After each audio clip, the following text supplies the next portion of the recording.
¿Cómo están? ¿Ahí ven la pantalla? Sí, sí. Sí, se ve. Sí, se ve. Perfecto. Sí, se ve.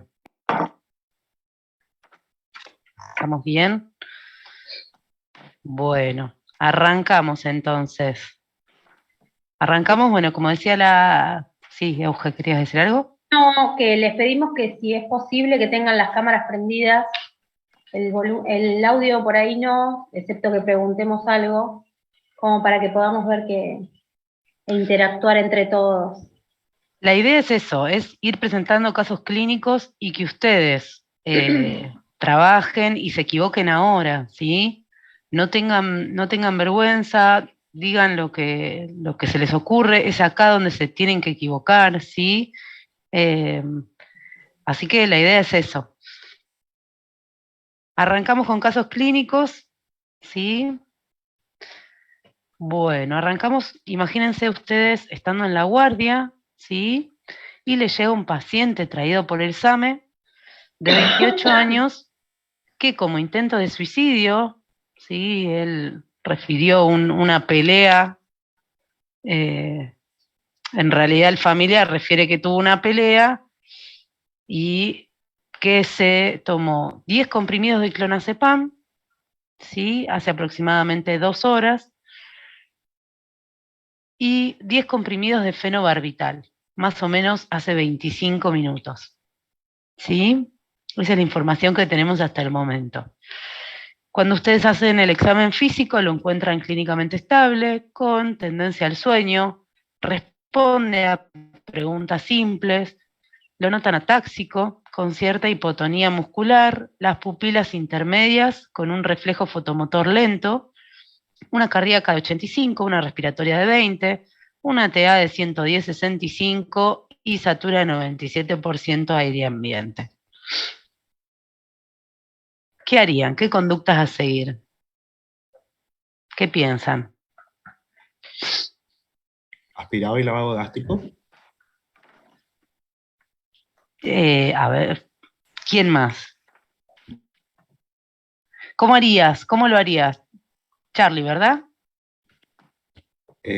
Sí. Bien, ¿cómo lo harías? ¿Sería el uso del carbón activado seriado? A ver, vamos despacio. Bien. En principio, ¿qué dijiste? Aspirado y lavado gástrico. Lavado gástrico. Claro, hay que Bien, ocupar ¿cómo se métodos- haría? Si vos tendrías que indicarlo, ¿cómo lo indicarías? ¿Cómo se hace? ¿Puedo hacer una consulta, profe? Sí, Alejandro, ¿no? Sí, ¿no tendríamos que indicar primero colocar una sonda nasogástrica? Indicación de sonda nasogástrica con lavado gástrico, como decía mi compañero, y colocar carbón activado para neutralizar, digamos, la ingesta del paciente. Bien, ponemos sonda nasogástrica. Sí, hasta ahí estamos de acuerdo.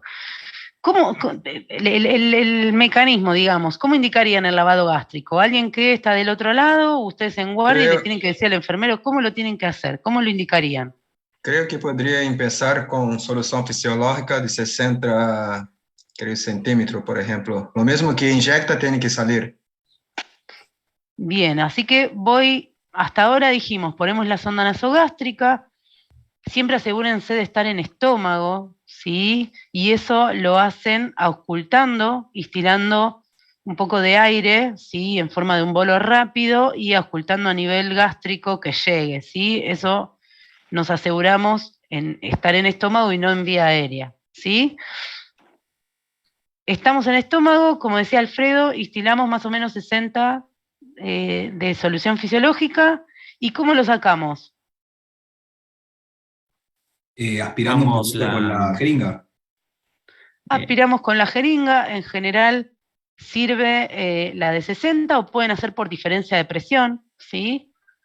Ponen la sonda como para abajo, por debajo de la altura del paciente y van a ver que sale, ¿sí? Bien, ¿y esto cuántas veces lo hacemos? Para que veamos que ya el contenido sale limpio, digamos. Exacto. Que está saliendo nada más la solución fisiológica. Bien. Bien, ahí ese es el mecanismo, digamos, hasta ahí hacemos el lavado. ¿Queda claro que se hace con fisiológico o con agua y que no se hace con el carbón, el lavado? Sí. Sí. Una consulta. ¿Puede ser que se ponga mucho más que 60 mililitros en una vez? Sí, algunos en realidad, mira, es por, en adultos hasta 150 podés hacer, ¿sí? Ah, bien. No recomendamos mayor cantidad porque a veces mucho líquido de golpe abre el píloro y termina siendo contraproducente, ¿sí? Pero más o menos 100, 160 en los pediátricos hay que tener en cuenta el peso, porque la capacidad gástrica es mucho menor, ¿sí? Bien, y si no, también para ayudar a que se elimine el contenido que nosotros instilamos, se puede pedir al paciente que haga como que haga fuerza con el abdomen, como si fuera una maniobra de Valsalva y también. Claro, tipo Valsalva, claro. Ni hablar. O uno en los pediátricos generalmente les puede ir presionando levemente el abdomen y eso también genera que tenga débito, digamos, la sonda. ¿Sí? Pero está claro que no se hace con el carbón, ¿verdad? Sí, sí, sí. La conducta a seguir sería el sondado nasogástrico y el lavado con el agua fisiológica. ¿Cómo, Kairis? No entendí. O sea que la conducta a seguir sería la colocación de la sonda nasogástrica y el lavado con solución fisiológica. Sí. Vamos a ir, yo arranqué por lo que es lavado gástrico porque lo dijo el compañero, pero ante este paciente, ¿sí? Ustedes lo que se tienen que plantear es, ¿puedo hacer métodos de eliminación? ¿Estaría contraindicado? Eso es lo que primero en su cabeza tienen que empezar a responder, ¿sí? Entonces, ¿podría hacer métodos de eliminación? Vamos a ver. Para eso, para ver si puedo hacer métodos de eliminación, ¿sí? Tengo que conocer las contraindicaciones. ¿Se acuerdan cuáles eran? Sí, coma era una y convulsiones también estaba contraindicado, ¿no? Claro, están las relativas y las absolutas. Hidrocarburos también. Bien, Claro, vamos que son con las en relación al absolutas. paciente y las que son en relación con el producto. La absoluta, convulsiones y cáusticos. Esas son las dos absolutas. Bien, bien. Entonces, ¿tiene contraindicación absoluta este paciente? No. No. Ahora, relativa. Dijimos coma, Hidrocarburos. hidrocarburos. ¿Sí? Hidrocarburos no hay. El coma tiene 2 depresores. ¿Sí? Por ahora, el paciente está estable, no impresiona estar en coma. ¿Sí? ¿Y por qué sería relativa? ¿Quién entiende la relatividad? Porque si vos le protegés la vía aérea, por más que esté en coma, vos tenés la vía aérea, te asegurás que esté permeable, podés hacer los métodos de eliminación. Es ver el Bien. beneficio. En realidad hay que riesgo. evaluar el beneficio, claro, el beneficio y el riesgo que te lleva a hacer esa maniobra. Claro, si le Bien, pero en realidad es como decía ahí la compañera, un paciente que está en coma no es que no se puede hacer, previamente necesito protegerle la vía aérea, ¿sí? ¿Por qué? Y también afirmando lo que decía Lourdes, en el riesgo-beneficio, si yo no le protejo vía aérea, ¿sí? El riesgo de broncoaspiración, ¿sí? Y de generar más daño es mayor. Entonces, protegiendo vía aérea, yo ya me aseguro que el beneficio supera el riesgo, ¿sí? ¿Se entendió? Bien. Profe, yo tengo una duda Sí. con respecto a eso. Cuando decimos protegemos la vía aérea, ¿qué hacemos? Porque yo tengo se lo entendido que intuba, se pone... se pone un ¿Cómo? tubo, se pone un tubo, Bien, bien. ¿sí? Se infla, ¿sí? Se protege la vía aérea, protegemos vía aérea para que no haya, digamos, o el riesgo de que haya contenido gástrico a lo que es vía aérea sea mínimo. ¿Sí? Si está bien intubado no debería suceder. Bien. ¿Cómo, profe? Perdón, ¿Sí? porque se cortó justo cuando... ¿Podés repetir, por favor? O sea, si un paciente está bien intubado, no debería, o el riesgo sería mínimo de que parte del contenido gástrico pase a lo que es vía aérea. ¿Sí? Ah, perfecto. Gracias. Entonces, cuando decimos protegemos vía aérea, es un paciente que está en coma, que ya de por sí, por su sensorio, tendría que estar pensando en intubarlo, ¿sí? Pero además, porque el riesgo de hacerle un lavado gástrico y de ponerle una sonda, ¿sí?, a un paciente con un deterioro importante del sensorio, que no tiene reflejo de oxígeno, ¿sí?, que el contenido gástrico me pase a vía aérea, es un problema, ¿sí?, es un riesgo.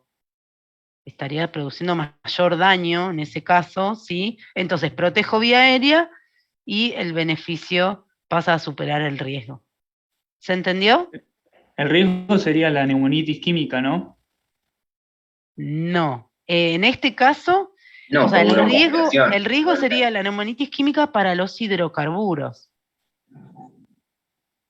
¿Sí? No se confundan, digamos,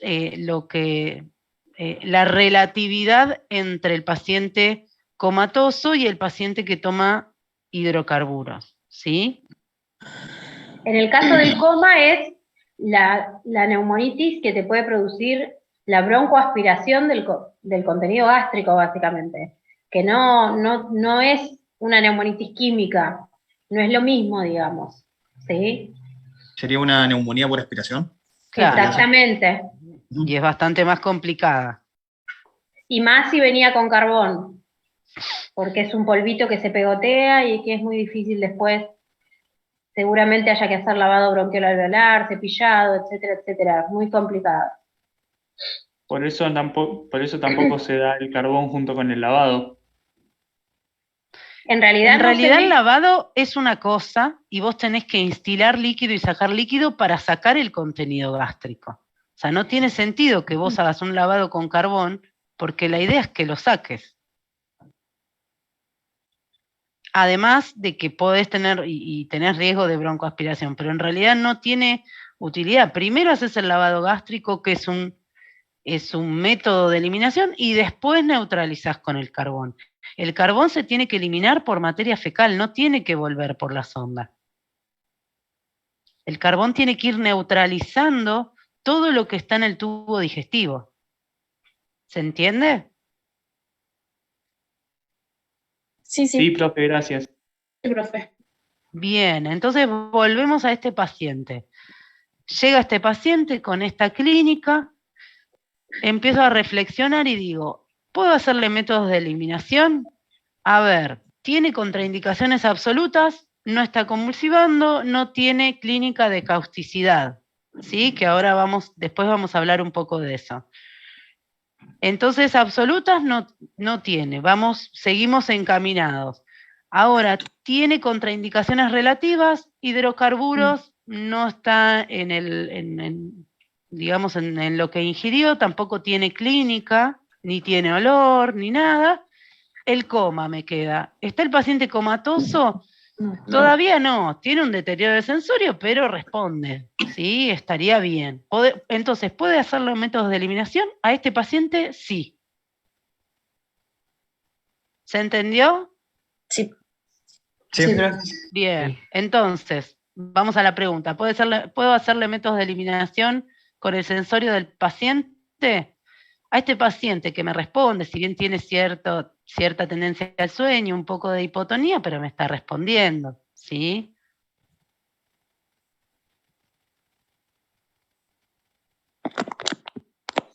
Profe, una pregunta. En caso Sí. de que el paciente entre en coma, ahí yo le tengo que proteger la vía aérea y podría seguir haciendo.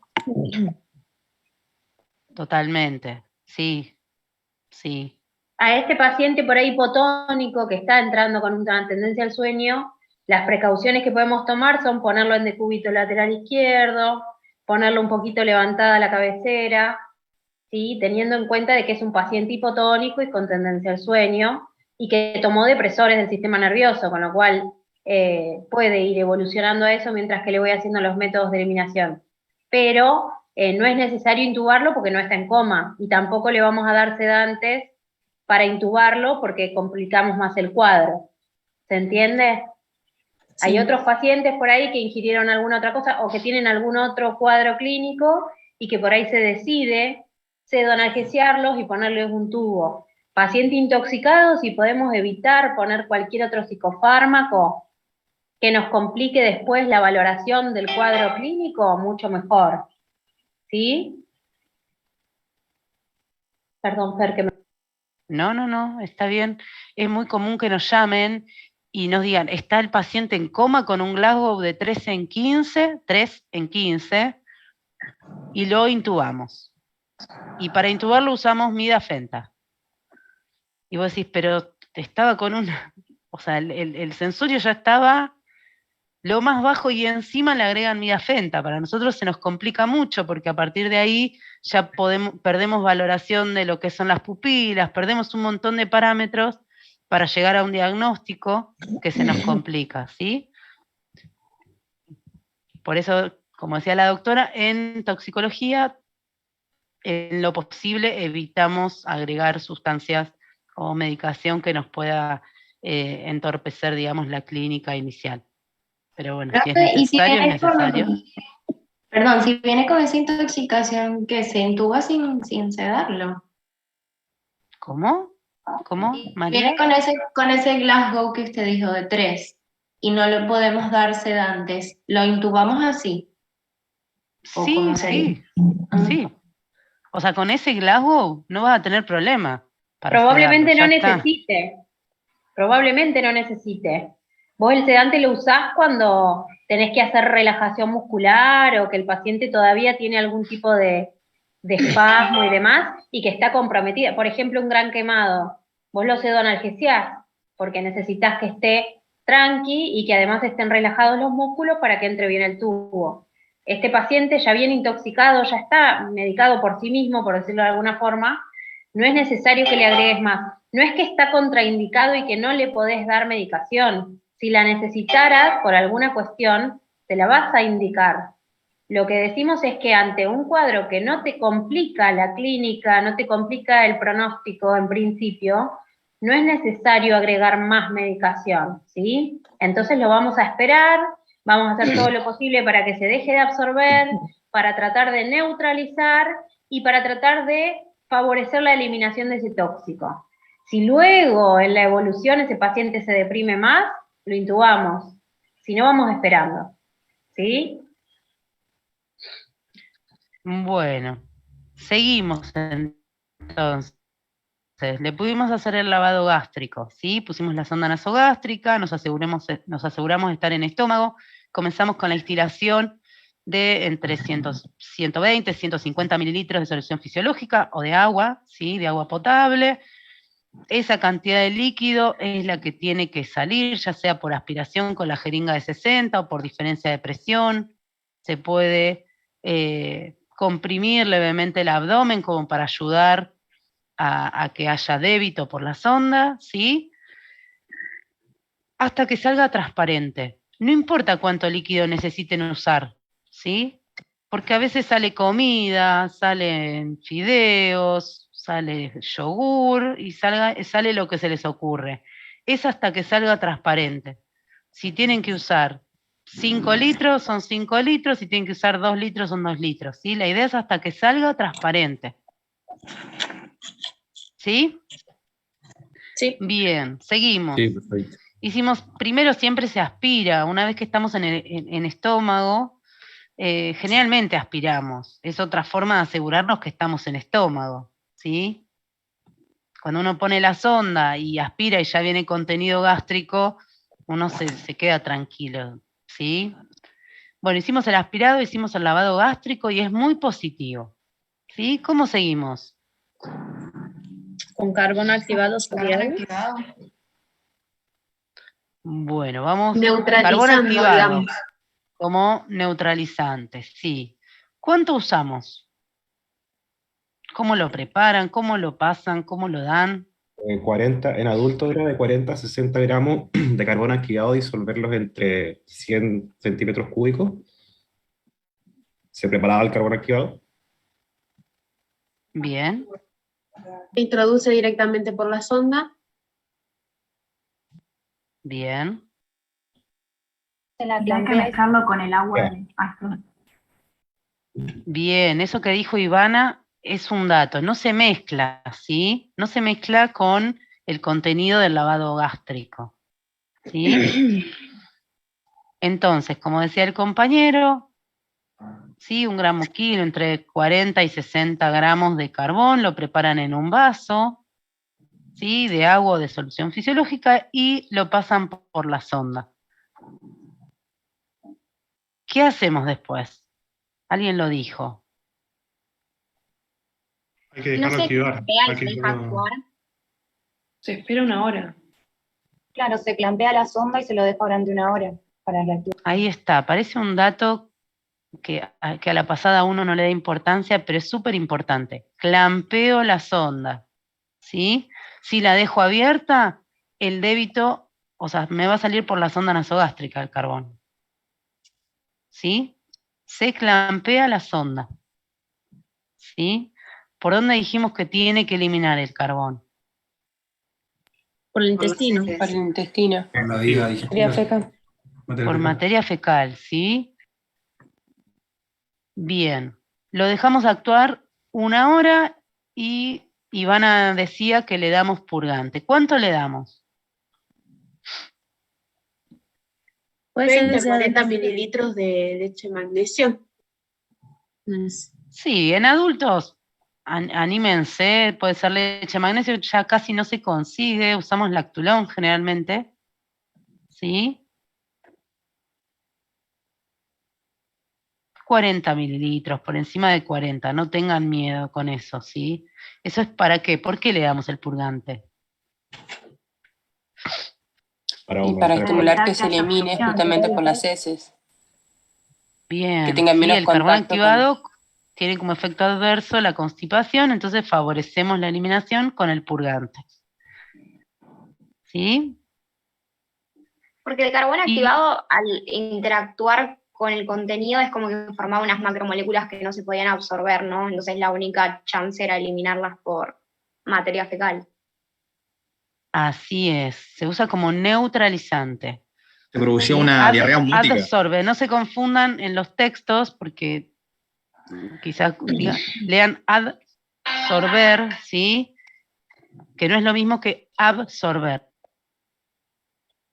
¿Sí? Fíjense que no es un error, es así.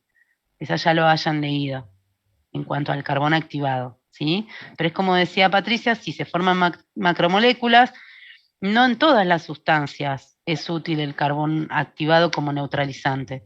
¿Se acuerdan alguna en las cuales el carbón no tiene utilidad? Los hidrocarburos y cáusticos. El litio, por ejemplo. El litio. ¿Qué más? El metanol, el etanol. Los Bien. alcoholes. Alcoholes no Plomo, sirven. yodo. Plomo, Los otros metales. Los metales, perfecto. Esas son. Bien, bien. Así que no es a todos, ¿sí? Pero se lo conoce como el neutralizante universal porque en la gran mayoría de las sustancias se utilizan, pero hay algunas que no. ¿Sí? Volviendo al paciente. ¿Qué clínica creen que está predominando en este paciente? Perdón, profe, una consulta. En Sí. los que no usamos el carbón activado, ¿en caso de usarlo pasa algo peor o no cumple función? A ver, por ejemplo, el litio, si le das carbón activado, digamos, no lo va a neutralizar, no cumple la función. A veces pasa que toman litio con otros comprimidos, otros medicamentos u otras sustancias, entonces vos das el carbón, siempre que den carbón o tomen una conducta, sepan por qué lo hacen, en realidad. Yo si a una persona que ingirió litio y sospecho que puede haber ingerido otros fármacos, le voy a dar carbón para neutralizar a los otros. Sé que con el litio espero la clínica del litio o tomo las conductas específicas para el litio, pero estaré buscando neutralizarlo. No le voy a hacer peor, digamos, excepto hay 2 que sí dijeron las compañeras. Hidrocarburos y cáusticos. Claro, ahí directamente no tengo que considerarlo. ¿Sí? ¿Por qué no Más tengo que que nada- considerarlo ahí? O sea, porque los cáusticos dijimos que es una contraindicación absoluta. Para todos los métodos de eliminación por vía digestiva, todos. Los de absorción, los de neutralización y los No es que nada más. Vos imaginate, Bautista, que alguien que ingirió soda cáustica, ¿sí? Vos en realidad dijimos, ¿por qué no le pongo? Es una contraindicación absoluta. De hecho, creo que lo dijiste vos hoy. ¿Por qué es absoluta? Porque, como decía la compañera vez, creo que era Lourdes, el riesgo-beneficio, en este caso alguien que tomó soda cáustica, el riesgo de ponerle una sonda nasogástrica y producirle una perforación en una mucosa que está totalmente friable, ¿sí? El riesgo es mayor que el beneficio que me puede causar hacer un aspirado, darle carbón que no tiene utilidad, ¿sí? Y además que si se perforó y tiene que entrar al quirófano, no anda a encontrar la perforación entre tanto carbón, no lo encontrás más. Claro. ¿Sí? O sea, tiene un justificativo el por qué no se hace. ¿Sí? No, Entonces, pensé que era un justificativo que no sabía, suponte que, no sé, se combinan y hacen algo raro. no es que hacen como una reacción exotérmica y explota el abdomen ni nada por el estilo. Sino que tiene sus riesgos hacerlo, ¿sí? Entonces, cuando uno lo indica, tiene que saber por qué, o qué lógica uno sigue para indicarlo, ¿sí? Si alguien tomó alcohol, viene un adolescente que tomó Fernet toda la noche y entra con un coma alcohólico, y no le voy a dar carbón, si yo sé que no tiene utilidad. Que además si vomita, si llegara a vomitar, se puede broncoaspirar, y si se broncoaspira con carbón, como decía la doctora, es una macana, ¿sí? Es mucho peor, porque no lo sacás más al carbón de vía aérea, digamos. ¿Sí? Entonces, usando el criterio, no tiene utilidad, tengo riesgo, no lo hago. ¿Sí? Pero cada paciente, está bueno lo que dice también esta explicación aparte para Bautista, pero voy a que cada paciente uno tiene que tener su criterio en cómo va a actuar, ¿sí? Profe, entonces Julia, me queda una duda. Sí. Las 4 contraindicaciones que dijimos son entonces para todos los métodos de eliminación, no solo para aquellos que disminuyen la absorción. Para los métodos de eliminación por vía digestiva. Por vía digestiva, listo, perfecto. Sí. Profe, ¿cuánto de magnesio tenemos que dar? Yo no escuché. Es leche de magnesio lactulón. Generalmente consiguen lactulón en adultos más de 40 mililitros. No tengan problema. ¿Sí? Hasta 1 mililitro por kilo, a veces lo indicamos así, y andan bien, digamos. No estaríamos generando ningún tipo de problema. Perfecto, gracias. ¿Se entendió métodos de eliminación hasta ahora? Sí, profe. Sí. Bien. Volvemos al paciente, volvemos a la guardia, ustedes están de guardia. Este paciente que les ingresó, ¿qué piensan de las 2 fármacos que les dijeron que ingirió este paciente? ¿Cuál estaría predominando en la clínica? Clonazepam. El clonazepam, ¿sí? ¿Ustedes qué esperarían del fenobarbital? ¿Qué clínica tienen los barbitúricos? Primero una embriaguez barbitúrica. Que en la primera etapa, ponele que puede estar solapada con esta clínica. ¿Y después uno qué espera? El coma. El coma, claro. Coma. Sí. Bueno, coma, ¿qué más? ¿Un síndrome extrapiramidal? La depresión respiratoria. Depresión respiratoria. Ahora vamos después a hablar esto de... En la clase lo vamos a ver, lo del síndrome extrapiramidal, no es que no lo escuché. Dijeron depresión respiratoria, ahí va, fíjense, está saturando bien, pero yo ya sé que eso es lo que se me puede venir, ojo. ¿Qué otra cosa? Bradicardia, hipotensión. Bradicardia, hipotensión, ¿sí? Las pupilas. Miosis tiene que haber. Miosis. Van a estar mióticas. Fíjense la diferencia de la clínica con una benzodiazepina, ¿sí? A lo que dijeron de el fenobarbital, ¿sí? Entonces, en este paciente está predominando en este momento de ingreso la clínica de clonazepam. Fíjense que las benzodiazepinas, ¿sí? ¿Qué diferencia a grandes rasgos? ¿Por qué se les dice esto de, entre comillas, ¿no? Drogas seguras. Y que no tiene esa depresión respiratoria. Ahí va, ¿sí? Entre comillas, porque si la hipotonía, o sea, si la dosis es muy alta y hay una hipotonía que pueda comprometer, digamos, los reflejos y demás, pueden complicarse, o si se toman con otros depresores. Por eso es entre comillas, pero en relación, cuando dicen, bueno, pero ¿qué diferencia entre los barbitúricos y las benzodiazepinas? Principalmente que no deprimen el centro respiratorio, ¿sí? Además de toda la clínica que dijeron que no la tiene este paciente, bradicardia, hipotensión, ¿sí? Pupilas mióticas. Fíjense que, si bien parecen los dos depresores, la clínica tiene sus diferencias. ¿Sí? Pregunta, ¿se escucha ahí? Sí, sí. Sí, sí. No, que quería preguntar, acá se está combinando con, o sea, están combinando los dos. No es probable que haya una depresión respiratoria, encima los dos son depresores. Sí, pero es más probable que sea por el barbitúrico que por la benzo, o por la mezcla de las dos, sí, tal cual. Sí, o sea, vos ya estás en la guardia y con esta clínica vas a estar, fíjate la latencia, te lo dicen, ¿sí? Probablemente el clonazepam ya absorbió bastante, ¿sí? Pero además vos ya sabés que este paciente se te puede complicar. ¿Sí? Por esto mismo que vos decías, empiezan como a solapar las clínicas y en un momento vamos a ver qué sucede. No los quiero Tengo otra duda.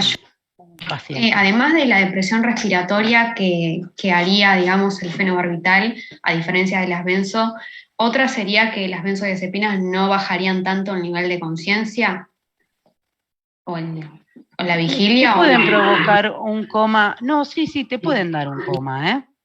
Te pueden, obviamente según la dosis, la vida media, hay varias, las benzodiazepinas, midazolam, o sea, es muy amplio.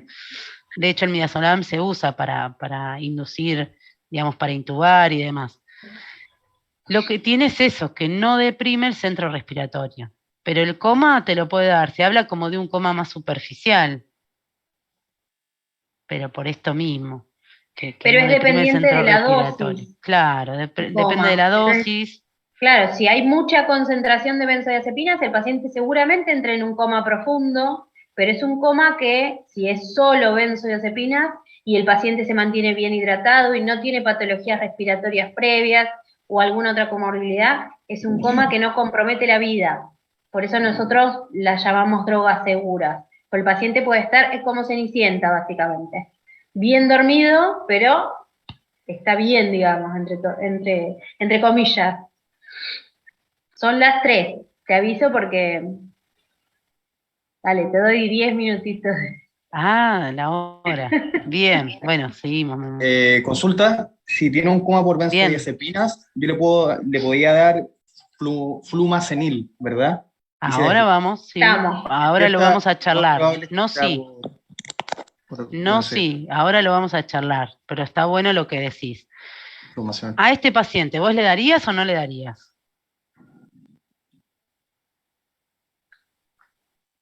Le daría para descartar. Para descartar. ¿Qué riesgo tiene el flumazenil? Yo le diría que sí. Cardiotoxicidad. Uy, nos está Bien, haciendo... ¿el flumazenil qué es? Vamos a arrancar por ahí. ¿Qué es el flumazenil? Es un antagonista competitivo. ¿De quién? De las benzodiazepinas. Bien, de las benzodiazepinas. ¿Qué dijimos de las benzodiazepinas? ¿Comprometen la vida de por sí o no? No. No, dormirá, ¿sí? No deprimen el centro respiratorio, no me desestabiliza el paciente, ¿sí? Vamos a hacer el riesgo-beneficio entre nosotros, ¿sí? Lo que estuvimos hablando de las benzodiazepinas como para darle un antídoto a esa intoxicación. Y por otro lado, ¿qué riesgo tiene dar flumazenil? Arritmias, cardiotoxicidad. Y cardiotoxicidad. Habría que evaluar Principalmente también el convulsiones. ¿Y por qué decimos convulsiones? ¿Cuál sería el mecanismo? ¿Qué piensan? Porque disminuye el umbral convulsivo. No sé bien cómo, pero Básicamente vos, en principio, primero es un paciente que vos no sabés si viene tomando o no benzodiazepinas. Vos pensás que de repente te bloquean todo lo que es las benzodiazepinas, que es lo que se utiliza generalmente para tratar las convulsiones, ¿no? Y vos de repente le bloqueas todos los receptores. El riesgo a tener convulsiones es grandísimo, ¿sí? Por una droga que, como dijimos, no compromete, ¿sí?, hemodinámicamente al paciente. ¿Se entendió?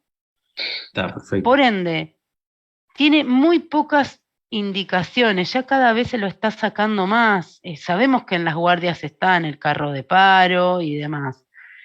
Nosotros desde toxicología no es un antídoto que recomendemos utilizar, excepto, ¿sí?, situaciones específicas. Por ejemplo, el postquirúrgico, ¿sí?, que yo conozco qué dosis se le dio, que conozco los antecedentes del paciente, que, digamos, le estoy dando el flumazenil como para acelerar el despertar y ver cómo reacciona posterior a la cirugía, ¿sí?, pero todo en un contexto diferente al que es entrar en una guardia desconociendo qué puede haber tomado el paciente, si tiene antecedentes de convulsiones, si tiene un policonsumo, ¿sí?, cómo es su umbral convulsivo, o sea, no conozco nada.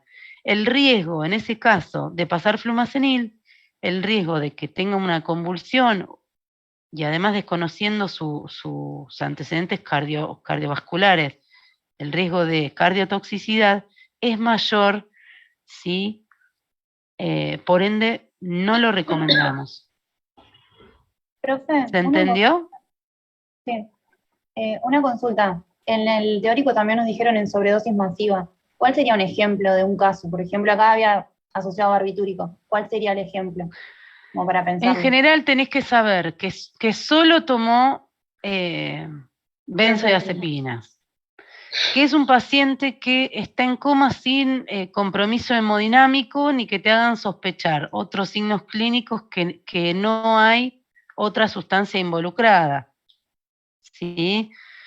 Que vos conozcas que este paciente no tiene antecedentes de convulsiones ni de cardiotoxicidad, ¿sí? Todo como muy estandarizado. ¿Se puede utilizar en este caso? Y podés usarlo, pero en general, para lo que son las guardias, que uno desconoce qué paciente está entrando, nosotros no lo recomendamos. De hecho, las guías ya de lo que es diagnóstico de paciente en coma de origen desconocido ya no lo ponen al flumazenil. Por esto mismo, por el riesgo al policonsumo, ¿sí?, el riesgo de convulsiones. Sí, si les tiene que quedar una premisa, que lo usen los anestesistas y ya, ¿sí?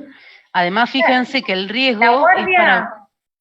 complica por ahí, perdón, Fer, pero en la guardia complica. tenés Nosotros razón. nos pasaba mucho en el niños que antes de llamar a tóxico le pasaban un flumazenil y ya después con el paciente posictal, porque convulsivaban siempre los chicos, de por sí los chicos tienen un umbral convulsivo más bajo, y siempre les convulsivaban y nos llamaban después. Entonces nunca terminás de definir al final. Por ahí se despierta el paciente y todo bien, y genial, y zafaste. Pero si no pasa eso, es una complicación más. Entonces la verdad es que es una herramienta que si bien te sirve, se hace de modo estandarizado y teniendo en cuenta todos estos factores que decía recién la doctora. Y además son convulsiones, que ¿con qué las frenás? Si vos estás, o sea, si generalmente das benzodiazepinas en la guardia para una convulsión, vos le diste un antídoto, tenés que escalar. ¿Se entiende? Obviamente le pones oxígeno y tenés que escalar a otra cosa hasta que termine digamos, la acción del flumazenil. Y en ese periodo, ¿sí?, se complica más de lo que sería el beneficio para neutralizar, para bloquear, ¿sí?, una sustancia que dijimos, las benzodiazepinas no comprometen hemodinámicamente al paciente. ¿Sí? Profe, Distinto una es... pregunta. Sí. Perdón. No, Perdón. por favor. Es que es Decime. de otra cosa, o sea, del paso que sigue después si se hace diuresis forzada, o no, acá no. Ah, bueno, ahora vamos a ver, ahí dijeron algo más. Entonces, seguimos con este paciente. 2 horas después, o sea, pudimos hacer los métodos de eliminación, ¿sí? Lo dejamos estable, pero 2 horas después el paciente evoluciona hacia el coma, la hipotensión, la bradicardia, la frecuencia respiratoria de 10, o sea, una depresión respiratoria, desatura, las pupilas mióticas e hiporreactivas, ¿sí? Todo lo que dijeron ustedes. En este paciente, hoy creo que habló Alejandro, ¿puede ser? ¿En este paciente le darían flumacenil o no? No. ¿Están todos de acuerdo? Sí, parece más una clínica. Porque seguimos desconociendo sus antecedentes. No tiene más que ver, aparte de todo eso, con el barbitúrico que con las benzodiazepinas. Claro. Claro, porque lo había tomado hace 25 minutos todo lo que era. Es como la segunda etapa, digamos, de la acción de los barbitúricos. Ahí está, o sea, está predominando ahora la clínica de los barbitúricos, ¿sí? Como decía Camila, además. O sea, el flumacenil es el antídoto para las benzodiazepinas, ahora la clínica es de barbitúricos, ¿sí? Además de todos los riesgos que dijimos que tenía pasar flumacenil. ¿Se entiende? Sí. Bien. Además de los métodos de eliminación, ¿qué conductas tomarían en este paciente?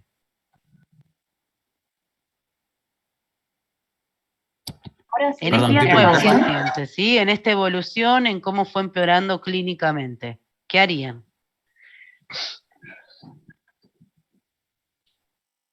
En este caso lo intubaría.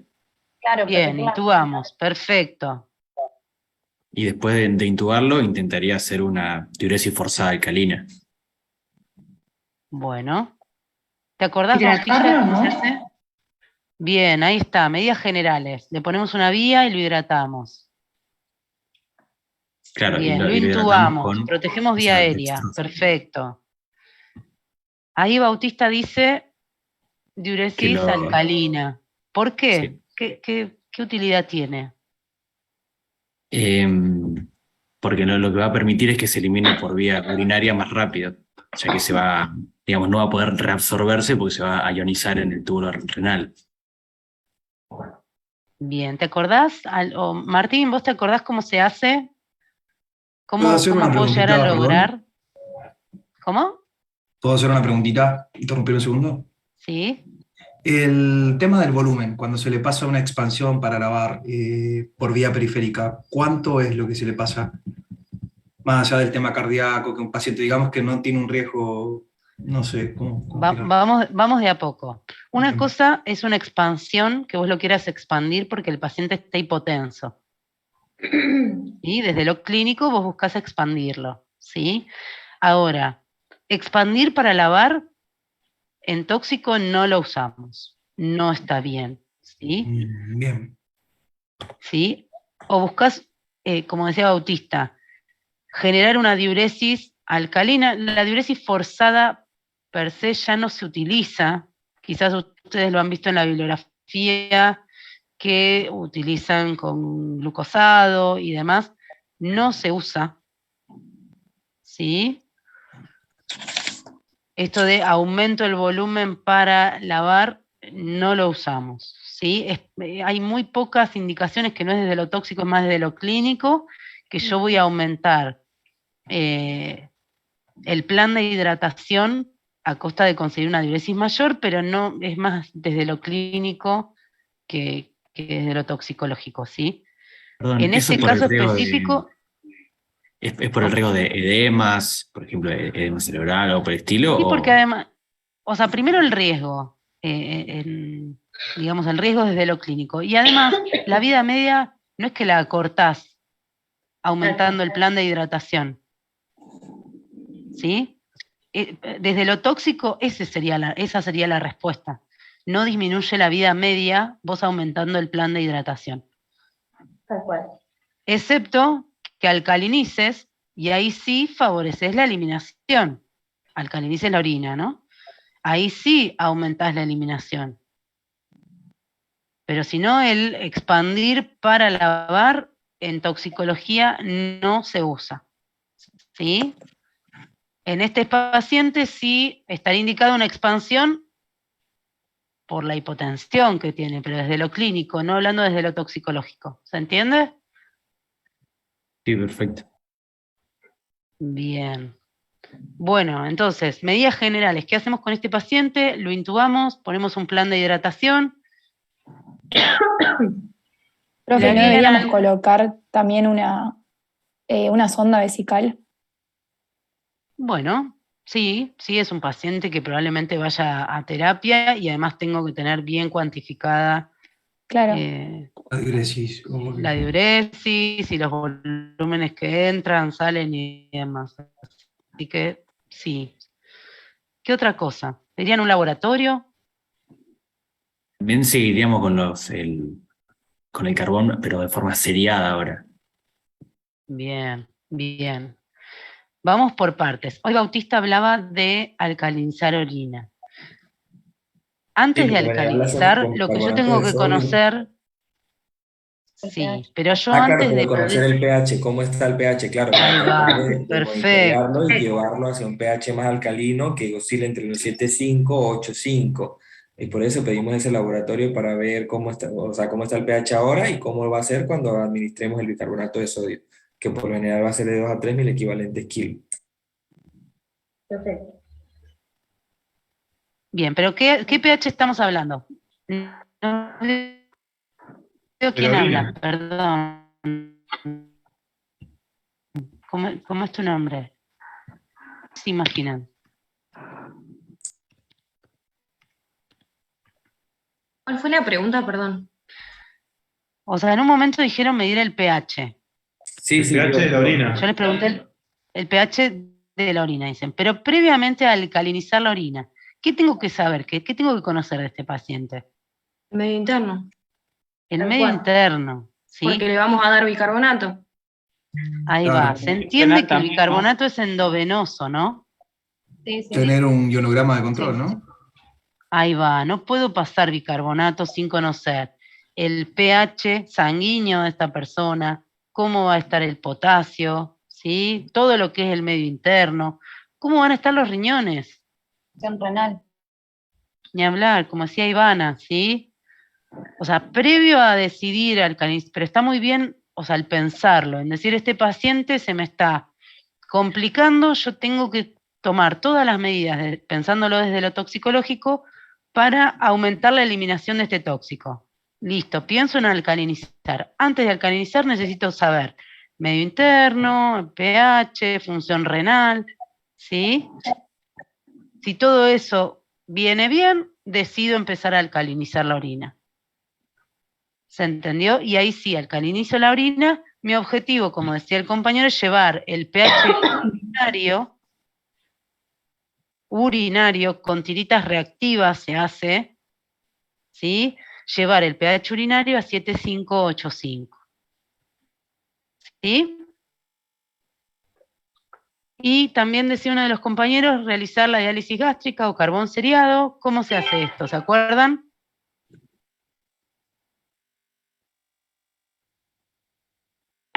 Sí, es el mismo proceso, simplemente que lo repito cada 4 horas, más o menos repito todo. O sea, le hago el lavado, le doy carbón, clampeo la sonda, le doy un laxante, espero, y a las 4 horas lo repito. ¿A las 4 horas qué repetís? A cada 4 horas es un ciclo de 24 horas. ¿Pero qué repetís a las 4 horas? La instilación de carbón. Del carbón. Con el carbón. Solo el carbón y el purgante, no vuelvo a lavar.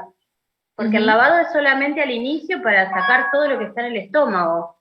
Sí. Después es solamente pasar el carbón activado, que en cada ciclo va a neutralizar todo lo que vuelva al intestino, ¿sí? Por eso justamente es solamente para aquellas sustancias que tengan el circuito enterohepático o enteroentérico, o sea que vuelvan a recircular y que al recircular tengan o sean activas aún las mismas sustancias o sus metabolitos sean activos.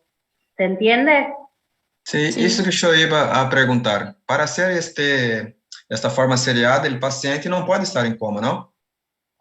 No entiendo. ¿Por qué no? ¿O por qué pensás que no? Por el sistema de metabolismo para eliminar todo esto. ¿Se elimina por dónde el carbón? Por la materia fecal. Por la materia fecal. El paciente va a seguir eliminando materia fecal. Si el paciente está en coma, ¿qué teníamos que tener, digamos, presente? ¿O qué alarma se nos tenía que encender como para pensar hacer métodos de eliminación y considerarlo una contraindicación relativa? La vía aérea. La vía aérea. ¿Sí? Un paciente en coma con vía aérea protegida, ¿sí? Intubado, o sea, se protege vía aérea y por el otro lado, por esófago, pasa la sonda nasogástrica, ¿sí? Y se hace el carbón seriado por la sonda nasogástrica. ¿Se entiende? Sí. Sí, perfecto. ¿Eso No sé sería si durante respondí. 24 horas? O sea, cada 6 horas. Durante 24 horas. Ahí está. Cada 4 o 6 horas, siempre que se pasa carbón, recuerden clampear la sonda, ¿sí? A la hora se da el purgante, y eso se repite cada 4 o 6 horas por 24 horas. Entonces, para aclarar una duda que me había quedado, el lavado no se repite. No, el lavado es solo una vez. Si vos lavas después vas a sacar carbón. Claro. Y dijimos no tiene el carbón sustento. se elimina por materia fecal. Bien. Vamos hasta ahí. ¿El lavado hasta qué hora se puede hacer después de la ingesta? Bueno, esa es una buena pregunta. Eso en realidad va a depender de cada paciente y de ustedes cómo lo piensen, ¿sí? Y de qué sospechas tengan y qué criterios utilicen. No hay horarios establecidos. Vamos a ver a lo largo de la cursada varios ejemplos y casos clínicos que te van a ir respondiendo esta pregunta que vos hiciste, ¿sí? No es que hay una hora, no, ya pasaron 2 horas, no se hace. Hay distintos criterios que vamos a ir viendo todas las clases, por el cual en algunos pacientes se justifica hacerlos y en otros no se justifica, aunque haya pasado menos de 1 hora, ¿sí? Por ejemplo, un paciente, un pediátrico, que se tomó medio comprimido o un comprimido de clonazepam hace media hora y ya viene atáxico, viene hipotónico, y no le vas a hacer lavado, porque ya tiene la clínica, no se justifica, ¿sí? Ahora, si viene un paciente, un adulto, un intento de autoeliminación, que dice que se tomó 30 comprimidos, pero hace 6 horas, 30 comprimidos de fenobarbital, pero hace 6 horas, yo le voy a hacer método de eliminación, por más de que me diga que hace 6 horas, ¿sí? O sea, tu respuesta de cuánto tiempo después de la ingesta hago los métodos de eliminación depende de cada paciente y del criterio toxicológico que vos apliques. En el caso del lavado, digamos, nosotros siempre tendríamos que considerar si creemos que todavía hay residuos en el estómago o no, porque si no, no tendría sentido, ¿no es cierto? Tal cual. Sí, si consideras que hay o que puede haber.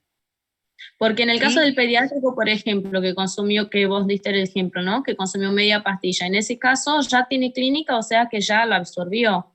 Ya la absorbió. Ya está en el intestino y tal. Pero si hubiese consumido, hubiese ingerido más, a lo mejor si lográs rescatar una pastilla, media pastilla del intestino, del estómago, eso va a disminuir la clínica que puede tener el paciente después, o sea que justificaría un lavado. Como vos dijiste, Patricia, tal cual. Cada paciente y cada escenario te va a hacer tomar vos y generar tu, digamos, tu propio criterio ante ese paciente de si se justifica o no hacer los métodos, ¿sí? Lo vamos a ir viendo en el transcurso de la cursada. Pero es una pregunta. Si tenés que usar almidón, por ejemplo, ¿Cómo lo administras? ¿También lo disolvés en agua? Sí, la verdad es que no se utiliza mucho. En la práctica no se utiliza.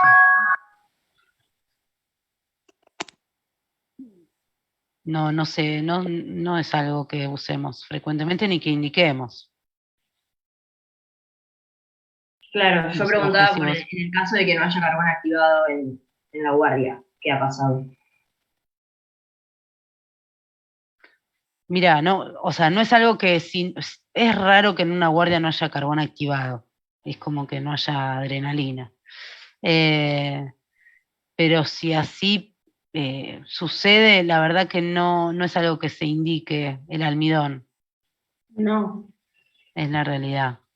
No, además no neutraliza de la misma forma, con lo cual solamente lo puedes utilizar para aquellas sustancias que sí, con el uso de almidón, pueden disminuir un poco la toxicidad o se pueden neutralizar ligeramente. Por ejemplo, el almidón sirve mucho junto con la leche también. Sirve para algunas sustancias tipo halogenados o alguna cosa así. Pero sí, el yodo, a veces usamos maicena. Claro. Pero son muy poquitas las sustancias que se neutralizan realmente con eso. En cambio, el carbón es el neutralizante universal, se le llama, porque hay muy poquitas sustancias, que ya las nombramos hoy, que no son absorbidas por el carbón. El resto todas, en parte al menos, son neutralizadas y se puede eliminar. Profe, y pongamos que ocurra, ¿no? Que no haya carbón activado. Ya que el almidón no está muy indicado, entonces ¿se puede utilizar laxante nada más a modo de acelerar el tránsito? Bueno, lo podemos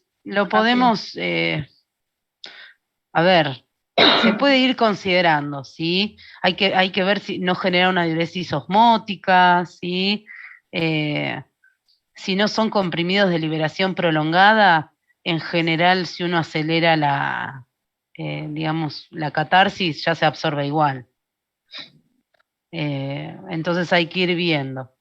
Okay. En principio, les recomendamos, digamos, que empiecen a tener en claro como el escenario más frecuente, ¿sí? Esto, de que hay carbón en todas las guardias. Después estas cuestiones un poco salidas de lo común, que pueden suceder, bueno, quizás se tengan que comunicar con algún centro de toxicología y ellos con otro criterio ver si les pueden alcanzar carbón o qué consideraciones tener de acuerdo a la sustancia. Pero en general, por ahora traten de aprender lo básico, ¿sí? De saberlo bien, de manejarlo de manera fluida y después si suceden estas cuestiones un poco salidas de la galera, se irá viendo, ¿sí? Seguimos. En los laboratorios, ya dijimos, ¿algún otro método complementario le harían a este paciente? ¿Qué más me puede alterar el fenobarbital?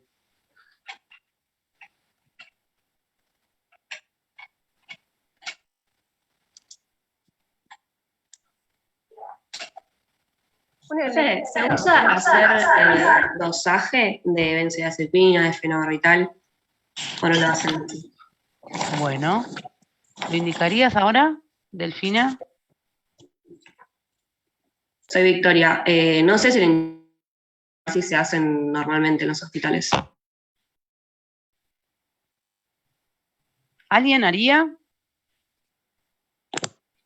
Yo creo que con el paciente en coma, si le vamos a hacer una diuresis alcalina, yo creo que sería útil para ver la eliminación a partir de la diuresis, ¿no? También, no sé.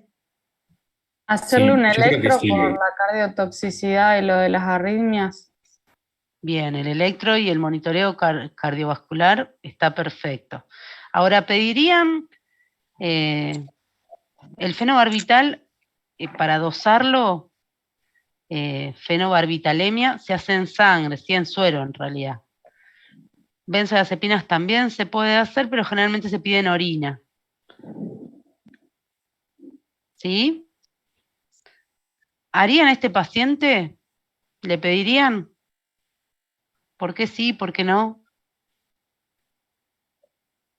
Pero ¿qué utilidad tiene? O sea, más que saber Puede ser que cuánto tiene nosotros ya sangre, ¿para qué sabemos. te sirve? Claro. Pero, Bien, o sea, en este sabemos lo que paciente, dijo el paciente. O sea, por ahí realmente no es la cantidad que ingirió. bien, a ver, pedir benzodiazepinas, la verdad que en este paciente sí, no tiene mucha utilidad, ¿sí? Ni cualitativo ni cuantitativo. Tuvo la clínica, tiene el antecedente, no nos cambia saber. Ahora, el conocer la fenobarbitalemia sí nos ayuda. Primero nos va a saber en principio de dónde estamos parados, si consideramos como otro método de eliminación, porque el paciente sigue empeorando, la hemodiálisis, saber cuánto tenemos, ¿sí? Y además, ¿por qué otro motivo nos sirve la fenobarbitalemia? ¿Para qué es el fenobarbital? ¿Qué indicación médica tiene?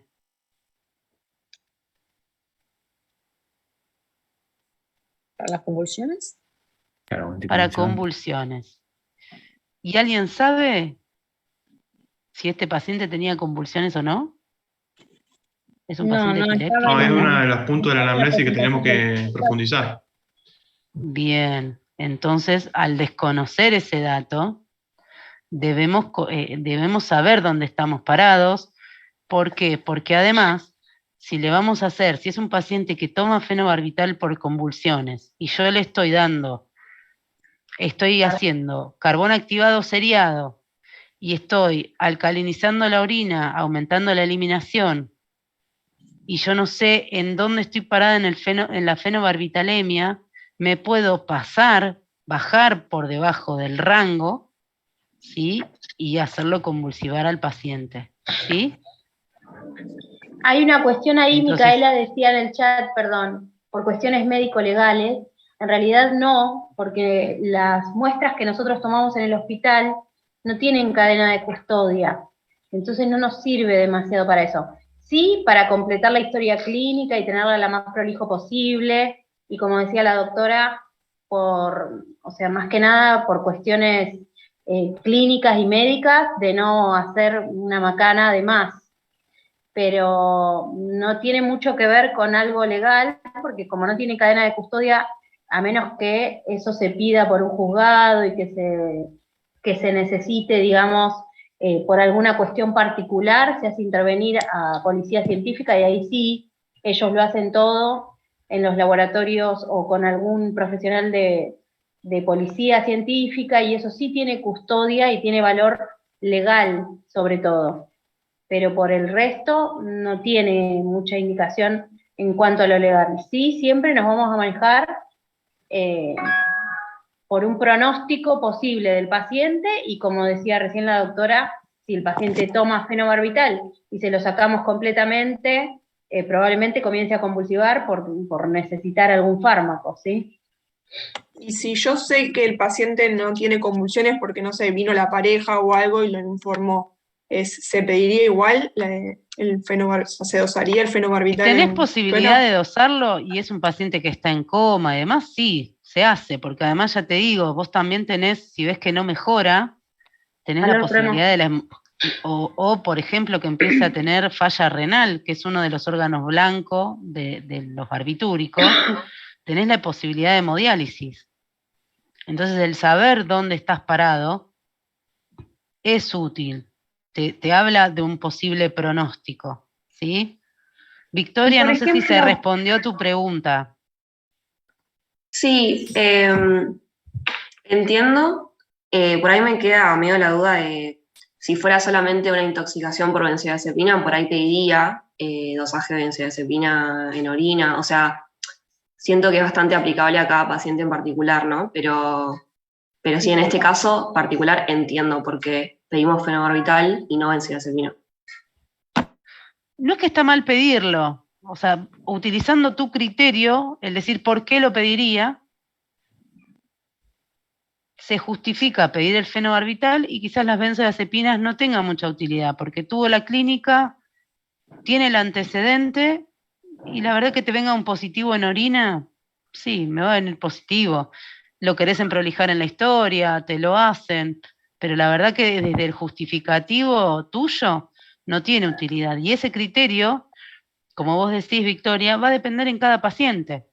Si yo volvemos al ejemplo del chiquito que se tomó, un pediátrico de 3 años, que se tomó medio comprimido de clonazepam del abuelo, lo vieron cuando se lo tomó, llega a la guardia media hora después con ataxia, ¿le voy a pedir orina? No tiene sentido, tiene el antecedente, tuvo la clínica, lo vieron, ¿voy a hacer un gasto innecesario?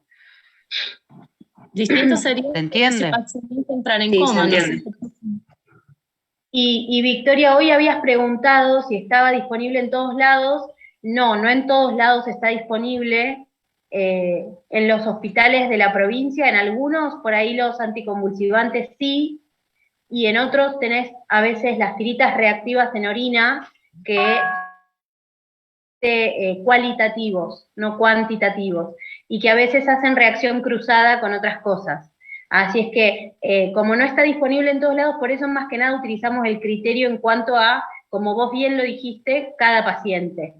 Si es un paciente que no nos cierra la clínica con lo que dice que tomó, seguramente le pidamos. Pero cuando lo tenemos, y lo tenemos disponible, si no, no. Dice, si no tenemos la certeza de que convulsiona, tendríamos que, espera que leo la pregunta, está del chat y ya seguimos. Si no tenemos la certeza de que convulsiona, ¿tendríamos que dejarlo en una dosis que esté en rango terapéutico? Y en realidad depende de la clínica. Si nosotros no viene el familiar y nos dice, este es un paciente que toma la medicación porque tiene convulsiones, tratamos de bajarlo lo más posible, ¿sí? Es raro que un familiar cercano no sepa que un paciente toma medicación por convulsiones. Es muy raro. Pero Yo tengo una duda respecto a eso, profe. Cuando vos decidís ponerle que te digan sí, convulsiona, ¿cómo manejás el método de eliminación para dejarle, digamos, ese restante de dosis? Haces dosaje.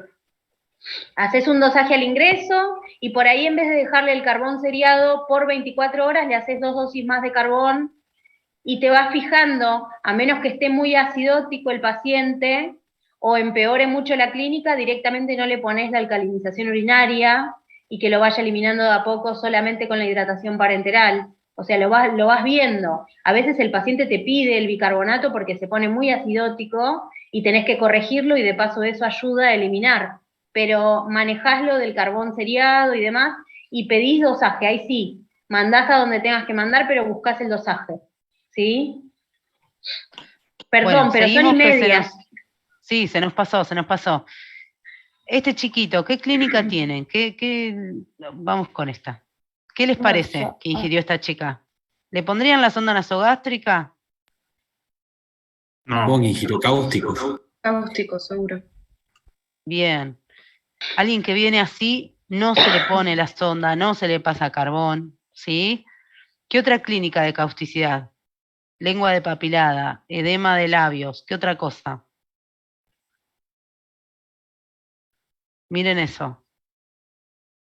¿Qué más se les Ácido ocurre que puede muriático. tener un paciente que ingirió un cáustico? Además de edema, lengua de papilada, ¿qué más? Un dolor muy fuerte, sobre todo si es por vía oral. Si es inhalado, le va a costar respirar, disfonía. Bien. Por vía digestiva, ¿qué otra cosa más va a tener? Vómitos ¿Qué signo de irritación? Daño a la mucosa. Sí, daño, Bien, o sea, besos. lesiones. Cialorrea también. Bien, cialorrea. Exacto, va a tener dañada toda la... Vómitos, nadie dijo, sí dijeron y no escuché. Bien. Vómitos, ¿sí?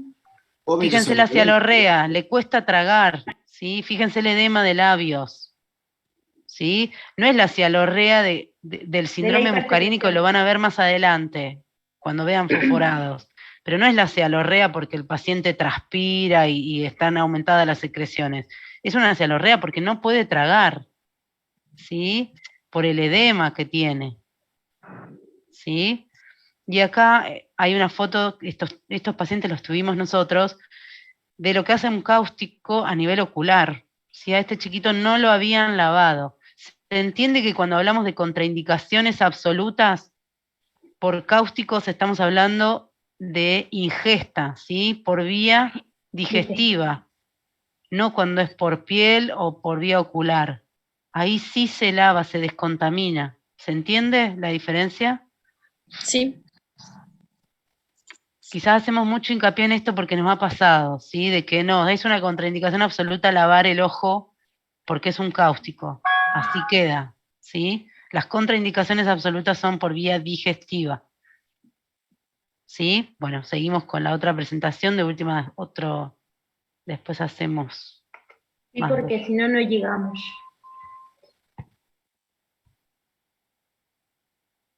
No, siempre me pasa lo mismo.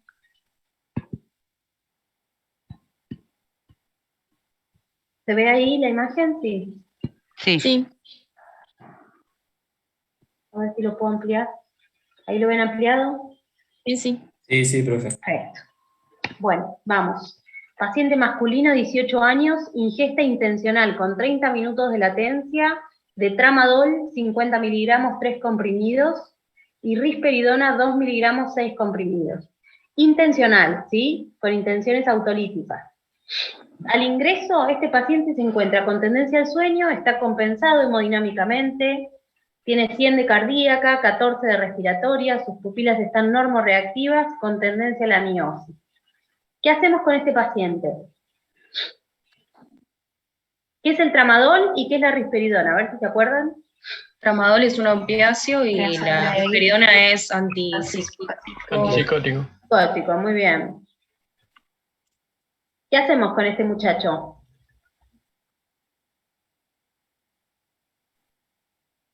Bueno, o sea, primero vemos si está contraindicado o no el método de eliminación. Perfecto. Y acá no, o sea, se puede hacer porque es tramadol y risperidona.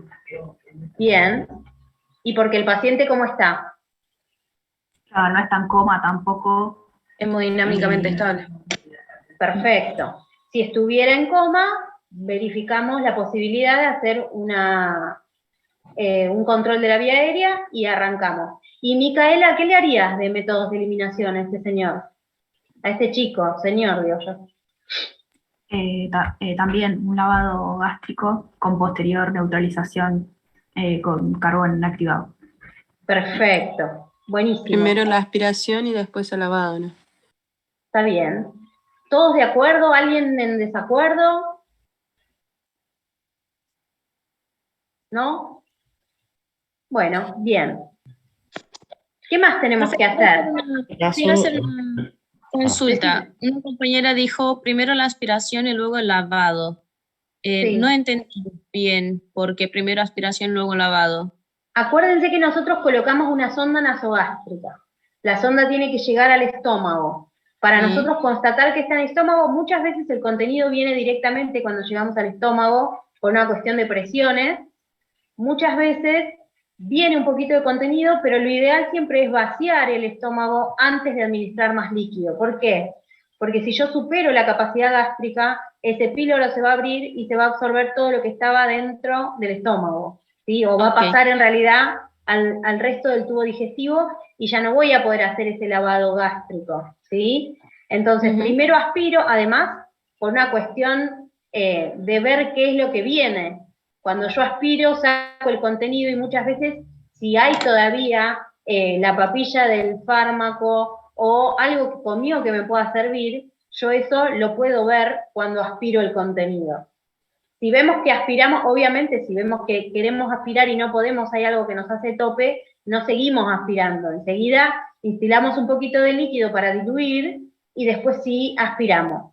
Pero siempre tengan en cuenta la primera vez que meten la sonda, tratar de aspirar un poquito para no superar esa capacidad gástrica. Por ahí está muy lleno ese estómago y nos pasamos enseguida con el líquido. ¿Sí? Bien. Y paulatino a Bien. eso, no sé si está bien lo que voy a decir, pero el interrogatorio y la anamnesis es fundamental. ¿Qué tomaba el paciente? ¿Qué enfermedad tenía el paciente? ¿Qué estaba haciendo? Bueno, no sé si por lo general estos pacientes llegan acompañados o no, pero el tratar de indagar hasta el último detalle con respecto a los medicamentos, con respecto a las enfermedades, con respecto a los tratamientos que pueda tener, yo creo que es clave en la conducta terapéutica. Tal cual, es tal cual como lo decís. Fíjense que en el caso anterior tuvimos la particularidad de que era un anticonvulsivante, y no sé si se dijo en la primera parte, la verdad que no recuerdo, del interrogatorio. Es importante saber por qué toma la medicación, para qué la toma, si es medicación del paciente o no. Muchas veces las tentativas suicidas son con medicación que no es de los pacientes, pero muchas veces sí, es medicación propia. Entonces está bueno saber, porque no es lo mismo un paciente que viene tomando, que ya tiene un porcentaje de la sustancia en el plasma, digamos, diluido, que un paciente que es de cero, que no sabemos cómo reacciona a distintos fármacos, ¿sí? Muchas veces el paciente que viene tomando neurolépticos ya sabe cómo reacciona a una dosis un poquito mayor, a un cambio de marca, etc. Un paciente que está medicado con tramadol, por ejemplo, es una medicación que se utiliza para el manejo del dolor crónico, no se utiliza para cualquier cosa, entonces saber si tiene patologías asociadas, saber si es un paciente que tiene un consumo problemático de opiáceos, lo cual también es importante, ¿sí? Entonces, todas esas cuestiones son cuestiones que nosotros tenemos que preguntar, ¿sí? ¿De quién es la medicación? ¿Por qué la toma? No es del paciente, bueno, ¿de quién es? ¿Por qué la toma? ¿Qué otra medicación hay en la casa que haya estado al alcance del paciente que se lo tomó? Eso también para los chicos accidentales. Vienen porque dicen que se tomó un ibuprofeno y en realidad después descubrimos que el paciente estuvo al alcance de un pastillero completo. Entonces, saber qué medicación, para qué, de cuántos miligramos, todo eso es sumamente importante, ¿sí? Perfecto. Hago un poquito más rápido porque quiero llegar al otro caso, y si no, no llegamos.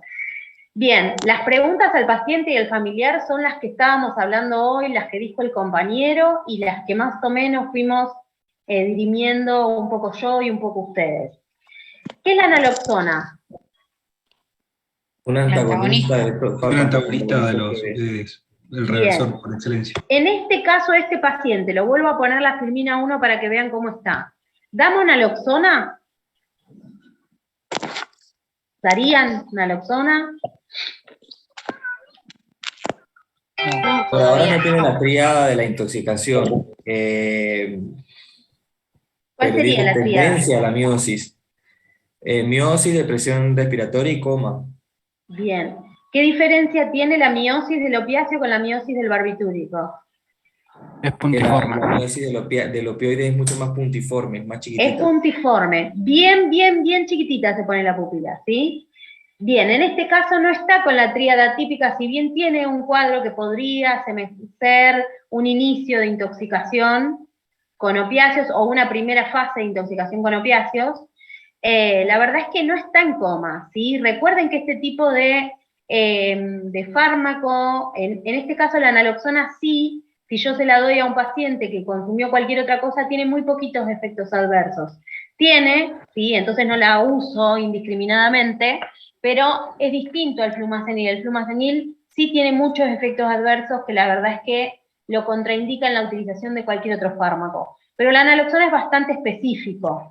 Entonces, pero igualmente no se lo vamos a dar a cualquier paciente, se lo vamos a dar a un paciente que tenga clínica compatible, o sea, que sea un paciente que esté entrando en coma o que esté en coma, que tenga un comienzo o un inicio en una depresión respiratoria o una depresión respiratoria leve, ¿sí? Que empiece a alterarse la función ventilatoria, ahí se lo vamos a dar para ayudar a que ese paciente empiece a despertar un poco y que no se deprima más, ¿sí?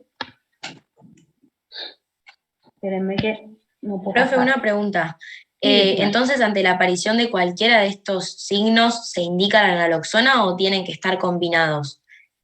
Habitualmente un síndrome tóxico siempre viene en conjunto. No te va a aparecer solo miosis sin depresión del sensorio. Sí puede entrar en depresión del sensorio y todavía no tener compromiso ventilatorio, pero es raro que este paciente tenga las pupilas normales, digamos. Va a estar miótico, va a estar con tendencia al sueño o algo deprimido ya. Y en realidad lo que a vos te marca que tenés que empezar a pensar en usar naloxona es el deterioro ventilatorio, porque es un paciente que se te descompensa. ¿Sí? Un paciente que se duerme no nos complica, pero un paciente que se deprime la función ventilatoria sí. Entonces cuando empieza a disminuir la frecuencia respiratoria o se van haciendo más superficiales las ventilaciones, que nos vamos a dar cuenta por el modo de respirar de ese paciente, o por la falta de oxigenación, empieza a desaturar, en ese caso empezamos a pasar naloxona, ¿sí? Habitualmente le pasamos una ampolla, vemos cómo responde. Si requiriera más, le pasamos más. En todo caso, se puede hacer un mantenimiento continuo por unas horas hasta que vaya disminuyendo la vida media del opiáceo que ingirió. Pero bueno, en este paciente, así como lo presentamos, ¿lo pasarían o no lo pasarían? No. Bien, buenísimo. ¿Qué conductas tomamos en cuanto al seguimiento del paciente? ¿Qué controles de laboratorio, métodos complementarios? ¿Se acuerdan que ingirió un opiáceo y un neuroléptico o antipsicótico? ¿Qué laboratorios le harían? ¿Puede ser que el antipsicótico podía producir síndrome metabólico o no era eso? Metabólico no. Yo sé lo que estás queriendo decir. Tiene otro nombre. Por la rhabdomiólisis. Sí, rhabdomiólisis. ¿Por qué produce la rhabdomiólisis? ¿O puede producir? Por alteración del metabolismo del calcio. Hay algo en el calcio que genera esto. No en particular. ¿Qué es lo que pasa Yo tengo acá? entendido que la radiomiólisis se da en el caso de un síndrome extrapiramidal con mucha hipertonía y eso genera la destrucción de las células musculares. Exactamente. ¿Qué pasa? En el caso de los neurolépticos, ¿sí? Más frecuentemente en los típicos que en los atípicos, o en los de la vieja generación que los de la nueva generación, se produce como efecto adverso más frecuente el síndrome extrapiramidal. Es un efecto adverso que en realidad es independiente de la dosis, o sea que se haya tomado un comprimido o 6 comprimidos, como en este caso, si el paciente tiene una predisposición individual, va a generar un síndrome extrapiramidal, ¿sí? Entonces, en este caso, probablemente tengamos que hacer un dosaje de CPK inicial para ir valorando la posibilidad de que este paciente, si hace una rhabdomiólisis por rigidez, en realidad si hace un extrapiramidalismo, con una rigidez sostenida, eso es lo que genera la ruptura de las fibras musculares. La rigidez sostenida de base, que después se puede ir dando en crisis con distonía, rueda dentada positiva, y bueno, y todo lo que vamos a ver, ahora les voy a mostrar unos videitos, ¿sí? Pero sí, a este paciente le dosamos la CPK, que es el parámetro que utilizamos en el caso de que haya contracturas musculares, rigidez generalizada, etcétera, etcétera, como en el caso del extrapiramidalismo, ¿sí? Incluso en algunas sustancias que tienen hipermetabolismo, ¿sí? También hay destrucción muscular por ese hipermetabolismo. Entonces hay que tenerlo siempre en cuenta cuando yo pienso que puede haber ruptura de fibras musculares por distintas causas. Bien, ¿qué otra cosa más le pedirían? Función renal, por lo mismo, también la radiomiólisis te puede dar insuficiencia renal, y bueno, hepatograma, hemograma. Perfecto. ¿Qué otra cosa más? ¿Qué otro órgano blanco hay que controlar? El corazón, podemos hacer un electro. Bien, electro y monitoreo cardiovascular. Acuérdense que el electro es una foto, es como una placa. Yo lo que veo, lo veo de hoy.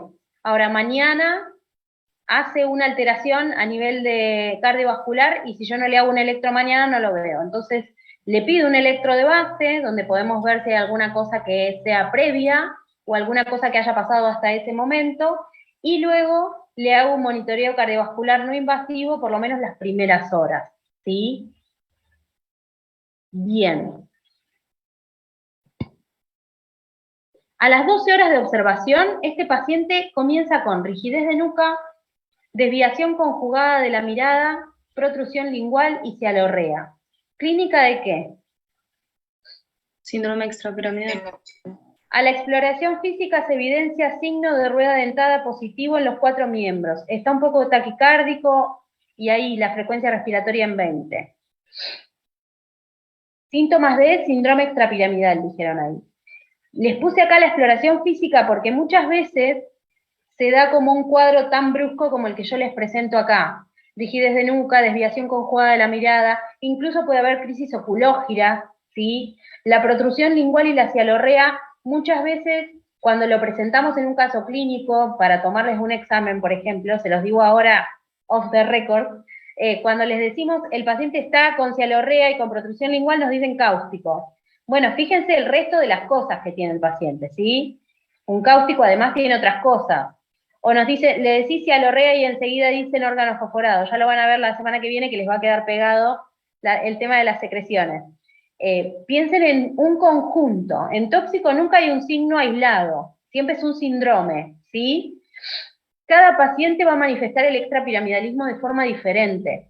Por mi experiencia les puedo decir que en los chicos se puede ver como una convulsión tónico-clónica de libro.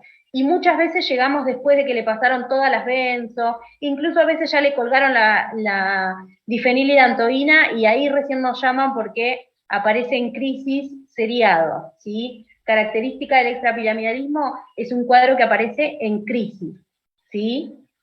Por lo general, y cuando es un paciente que tiene mucha predisposición, mantiene de base una contractura que puede ser leve o una tonicidad muscular aumentada, incluso puede haber un temblor de base, y con las crisis aparece todo esto bien florido, ¿sí? O la rigidez de nuca, o la desviación de la mirada, o la protrusión lingual, o todo junto, ¿sí? Y sí es bastante claro en la exploración física el signo de la rueda dentada. Ahora yo les voy a mostrar un videito para que lo vean por si nunca lo vieron, que es bastante característico. Muchas veces le decimos al médico que nos habla del otro lado del teléfono, andá y revisalo, hacele el signo de la rueda dentada y fíjate. Porque a veces no está en el medio de una crisis y el médico te dice, no, pero ya no tiene nada, se le pasó, no tiene nada. Bueno, el signo de la rueda dentada va a estar positivo si es un extrapiramidalismo, ¿sí? Entonces está bueno que lo vayan a buscar. Sospechamos entonces extrapiramidalismo. ¿Y cómo confirmamos esta sospecha? ¿Se acuerdan? La prueba de la difenidramina. Perfecto. ¿Quién se acuerda cómo se hace? Se administra la difenidramina, que creo que es 1 miligramo kilo, pero no me acuerdo bien, y se espera, creo que de 10 a 20 minutos, si se relaja el paciente es positiva la prueba. Perfecto. Muchas veces lo utilizamos cuando no sabemos bien qué fue lo que tomó. En este caso sabemos que hubo un neuroléptico de por medio, igualmente hacemos la prueba porque eso va a hacer que relaje en el momento de la crisis, pero ya más o menos vamos a saber que va a ser positiva. En algunos pacientes, cuando todavía está la duda diagnóstica, está muy bueno porque enseguida conseguimos el diagnóstico definitivo, colocamos un mantenimiento y ese paciente anda bien. Acuérdense dos cosas. La prueba de difenidramina se hace por vía endovenosa lenta, endovenoso lento me refiero a 10 minutos pasando el bolito, es 1 miligramo por kilo hasta 50 kilos, o sea, hasta 50 miligramos por vía endovenosa, más de 50 miligramos tengo riesgo de que haya hipertensión o alguna arritmia, entonces hasta ahí.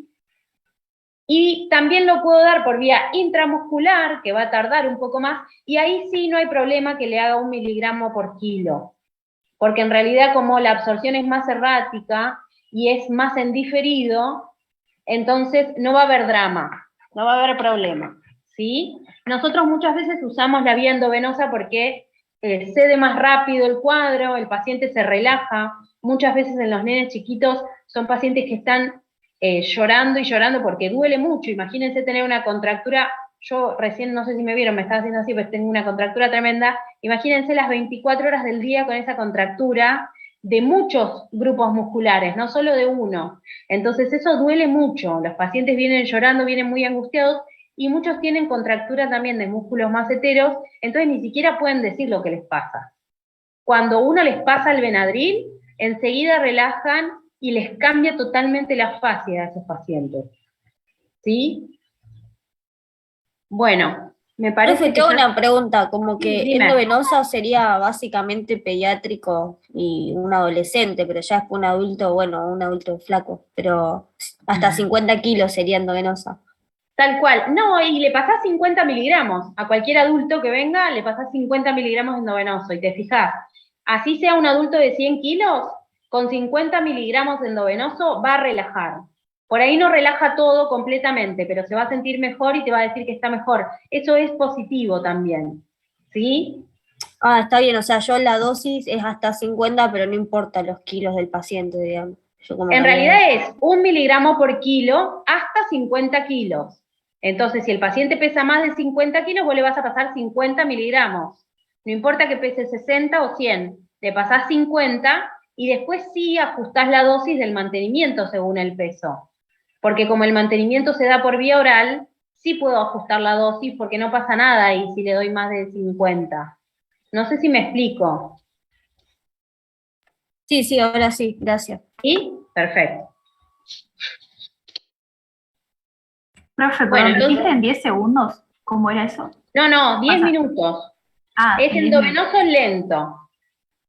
Habitualmente se le dice, y pasáselo en 10 minutos, 10, 15 minutos.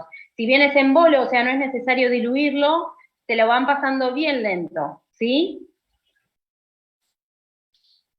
Bueno, y Sí, como bien gracias. dijeron, los controles de laboratorio y demás son más que nada en base al daño que pueda generar ese neuroléptico, ¿sí? Al daño del órgano blanco en el cual nosotros, el neuroléptico solo no, en este caso también tenemos un opiáceo que tenemos que controlar, ¿sí? Pero básicamente es eso. Tengo una consulta. Sí, dime. No entiendo bien la difenhidramina siendo un antagonista, perdón, Eso. un antihistamínico, ¿por qué me frenaría el sistema colinérgico? Porque Perfecto. el atinetón también se puede usar para esto, pero bueno, no la prueba, que sería el bisperideno, pero ese sí es más anticolinérgico. Perfecto. En este caso, la difenhidramina es un fármaco antihistamínico y anticolinérgico. ¿Sí? Y en realidad nosotros lo utilizamos por su poder anticolinérgico, justamente. No lo usamos por su poder antihistamínico. Justamente en este desbalance que generan los neurolépticos entre el sistema dopaminérgico y el sistema colinérgico, está primando el colinérgico, y yo al darle la difenhidramina apelo a este efecto anticolinérgico que tiene y hago como una competencia, digamos, y ayudo a que relaje el músculo. Está muy bien tu pregunta, porque habitualmente lo preguntamos esto, sí. Bien, ¿y se prefiere la difenhidramina al aquinetón o al bisperideno por algo en especial? En el agudo sí, porque es mucho más rápido. Bien. El efecto. Además no tenés endovenoso. Exactamente. Después, en el crónico, en el paciente que va a seguir siendo tratado crónicamente por un cuadro antipsicótico y que sabemos que va a repetir un cuadro de extrapiramidalismo porque está en su predisposición individual, a ese paciente seguramente le asociemos el neuroléptico con el biperideno. ¿Sí? Genial, gracias. Les muestro el videíto. Los videitos, hay varios.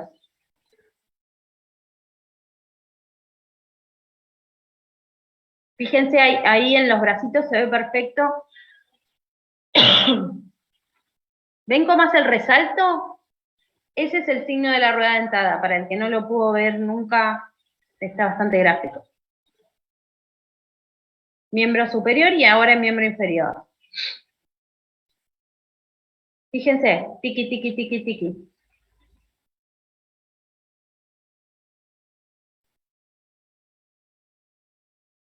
Hay una hiperreflexia generalizada.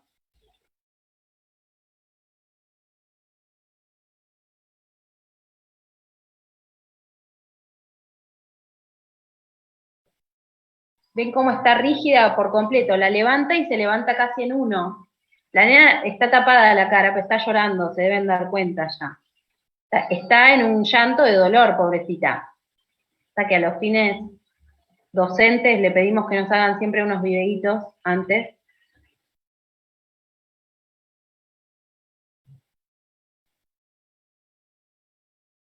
Estos son crisis. Arrancan, duran unos minutos y después medio como que ceden un poquito y vuelven a comenzar. Pero de base siempre persiste una rigidez. Ven que ahí está un poquito más flojita. Miren la hipertonía. Hiperreflexia, perdón.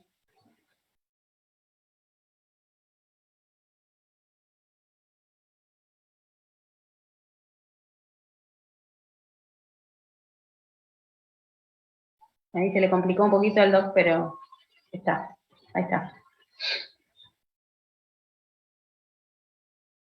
Bien. Miren la lengua, se los puse a propósito para mostrarles cómo hay algunos fascículos musculares que están contracturados, como acá, ¿ven? Contraídos o no contracturados.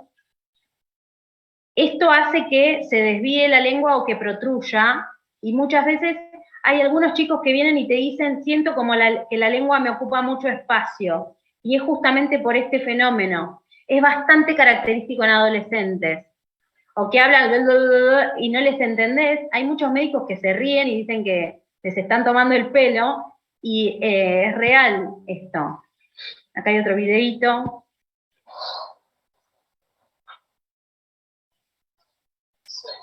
Esto que yo les decía de los temblores de base. En algunos casos se pueden ver como fasciculaciones.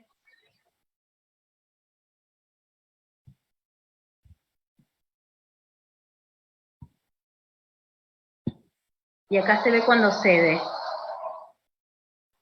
Fíjense cómo relaja.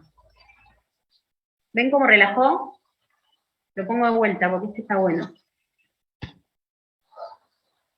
Miren la planta del pie y ahí ven cómo relaja. Ahí relajó.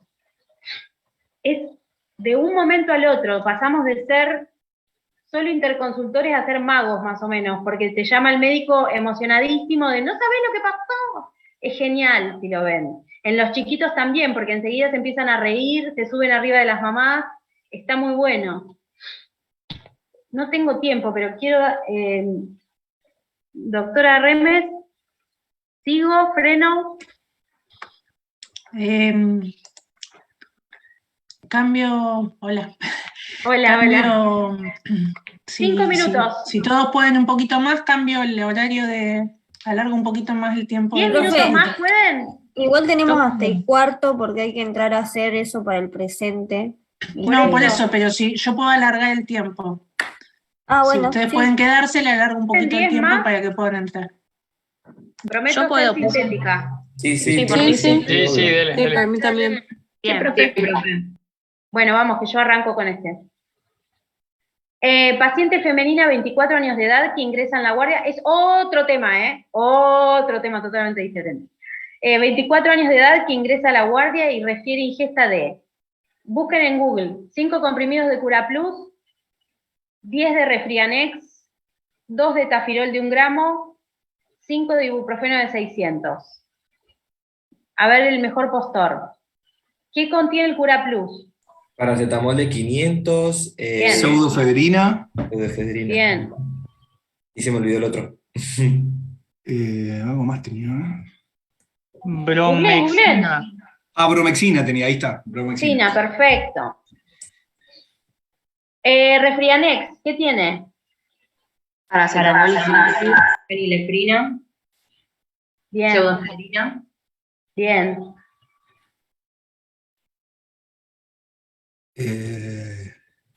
¿No tiene Paracetamol también tiene. Paracetamol también tiene, sí, muy bien. Clorfenilamina tiene no tiene. bromexina. Promexina tiene. Bien, ¿y paracetamol de cuántos miligramos? De 500 me parece. 500. Sí, de 500. El tafirol de 1 gramo, todos sabemos qué es, ¿no? Sí, paracetamol. Paracetamol 1 gramo. Y el ibuprofeno 600. Bien. ¿Qué datos son necesarios para evaluar correctamente el hecho? ¿Qué me interesa saber? ¿En qué momento los ingirió? ¿Hace cuánto? ¿En qué momento los ingirió? Muy bien. ¿Qué más? ¿Por qué? Si ¿Tiene alguna tiene enfermedad de los, base o cuál fue la situación? digamos, si tiene lo que tomó o no, porque tal vez esté mintiendo. Puede ser, sí. Bien, muy bien. La clínica que presenta. Perfecto. Esto que hicimos recién, siempre que entre a una guardia un paciente y les diga, no les va a decir me tomé la droga tal, les va a decir el nombre comercial. Entonces, esto que yo les hice hacer a ustedes, de googlear qué compuesto tiene cada cosa, fíjense que también cambia en distintas cuestiones. Por ejemplo, Sertal compuesto, buscapina L, buscapina compuesta, buscapina no sé cuánto, todos esos compuestos tienen aditivos distintos. La base por ahí es la misma. Los antifebriles o la medicación que se utiliza para los resfríos, así como el Next, el Curaplus, el Resfrianex, etcétera, etcétera, todos tienen asociado por ahí algún compuesto antitérmico, que habitualmente es paracetamol, algún compuesto que levante un poquito, como la cafeína o la pseudoefedrina, ¿sí?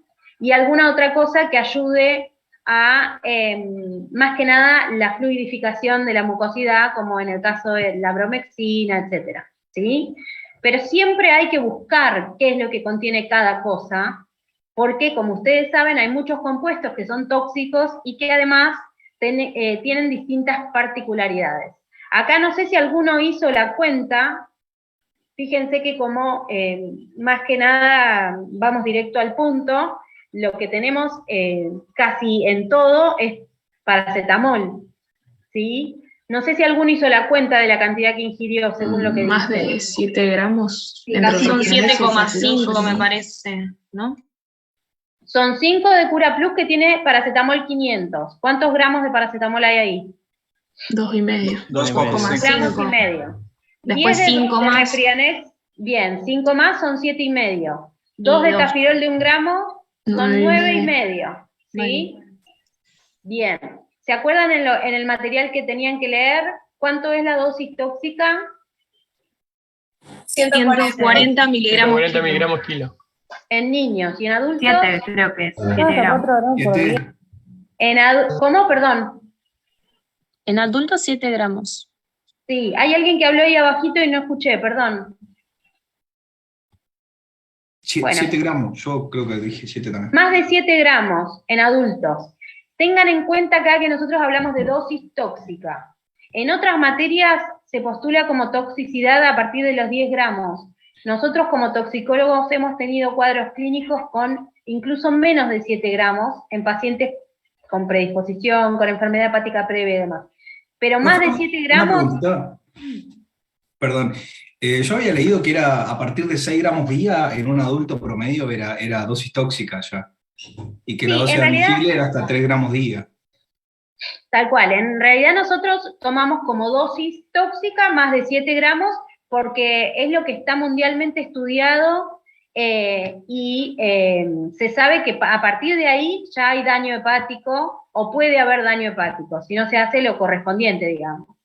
Ese es nuestro límite, digamos. Por debajo de 7 gramos, a menos que nosotros no tengamos certeza, lo tomamos como una dosis alta y actuamos en consecuencia, pero no una dosis tóxica, ¿sí? Bien, y 140 miligramos por kilo en niños.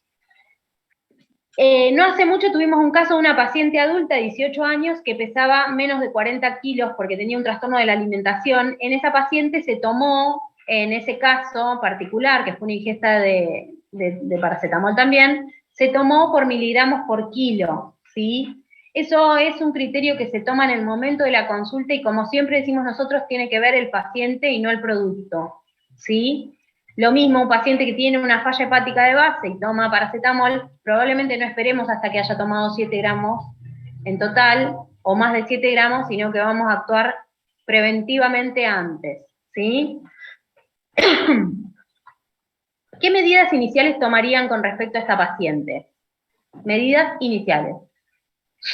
Profe, perdón, pero ¿se dijo en cuánto tiempo se lo tomó a eso? O sea, no, ella refiere que se lo tomó y no sabemos cuándo ni cómo. Ella refiere que tuvo un vómito en la casa. Yo les amplío un poquito porque lo hice medio cortito al caso clínico para que pregunten.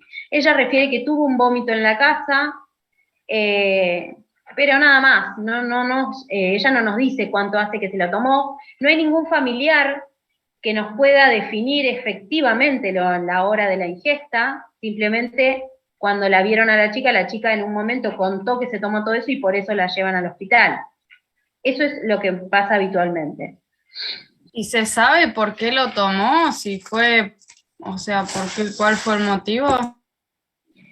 Y en realidad cuando hay tanta ingesta de tantos comprimidos y de tanta variedad, seguramente se tome en cuenta como un intento de autoeliminación, ¿sí? Es difícil que un paciente sano mentalmente de 24 años, o en realidad más de 7 años, ya se toma como un paciente que entiende la lógica de qué es lo que está pasando, y cuando hay una ingesta así tan variada y tan cuantiosa, siempre se lo toma como algo intencional, ¿sí?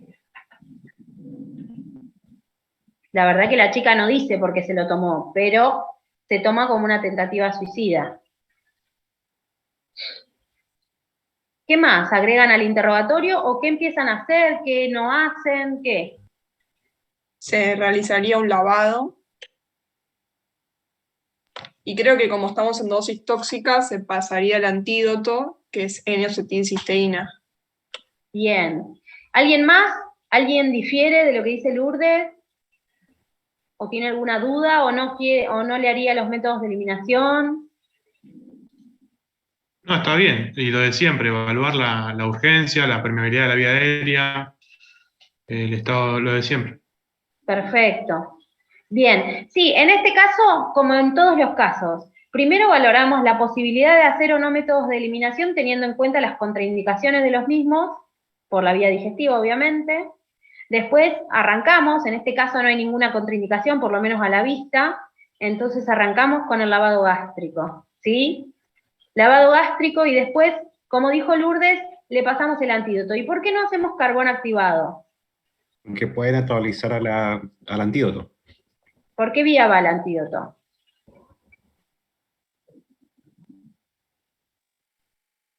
Vía oral. Vía oral. Perfecto, sin dudarlo, ¿sí? Sin dudarlo, porque si no, no habría forma de neutralizarlo si fuese por vía endovenosa. Porque en realidad el carbón pasa por el intestino, no pasa por el plasma. Entonces, si fuese por vía endovenosa el antídoto, no habría ningún problema en pasar el carbón. ¿Se entiende? En este caso, si el antídoto está a mano, si está cercano, si se lo puedo hacer llegar al hospital, al doctor a tiempo, yo hago solamente el lavado y en ese momento clampeo la sonda y ya preparo el antídoto para pasárselo por sonda o por vía oral. Si lo toma, no hay ningún problema, ¿sí? En un paciente que no ingirió ningún psicofármaco, que no tiene deterioro del sensorio, lo puedo dar por vía oral. Siempre, obviamente, considerando que el paciente se lo vaya a tomar. Y ahí entran un montón de otras cuestiones, porque se lo tomó el estado mental también del paciente. Hay muchas veces que se sacan la sonda porque no quieren métodos de eliminación, por la intencionalidad misma, por lo cual lo hicieron, entonces no quieren ayuda y no quieren nada. Pero o sea sí, que, perdón. Sí, decime. No, era con lo que decía, si tomó solamente paracetamol y estamos seguros, no le haces carbón activado, ese paso no, lo salteás sí o sí, siempre. Porque va por vía oral el antídoto. Ahora, supongamos que fue paracetamol, la misma cantidad, 10 gramos, y supongamos que además ingirió, qué sé yo, ¿qué les puedo decir? Además ingirió benzodiazepina. ¿Le pasan el carbón o no? ¿No hay forma de dar la N-acetilcisteína vía endovenosa o intramuscular, subcutánea alguna? No hay preparados en nuestro medio para darlo por vía endovenosa. Hay solamente preparados para darlo por vía oral. Y entonces sí tenés que hacer carbón por la benzodiazepina. Yo creo que priorizaría que no entre en una toxicidad hepática antes de la benzodiazepina, que dijimos no eran tan graves las intoxicaciones, excepto que después también tenga un barbitúrico, bueno, ahí no sé.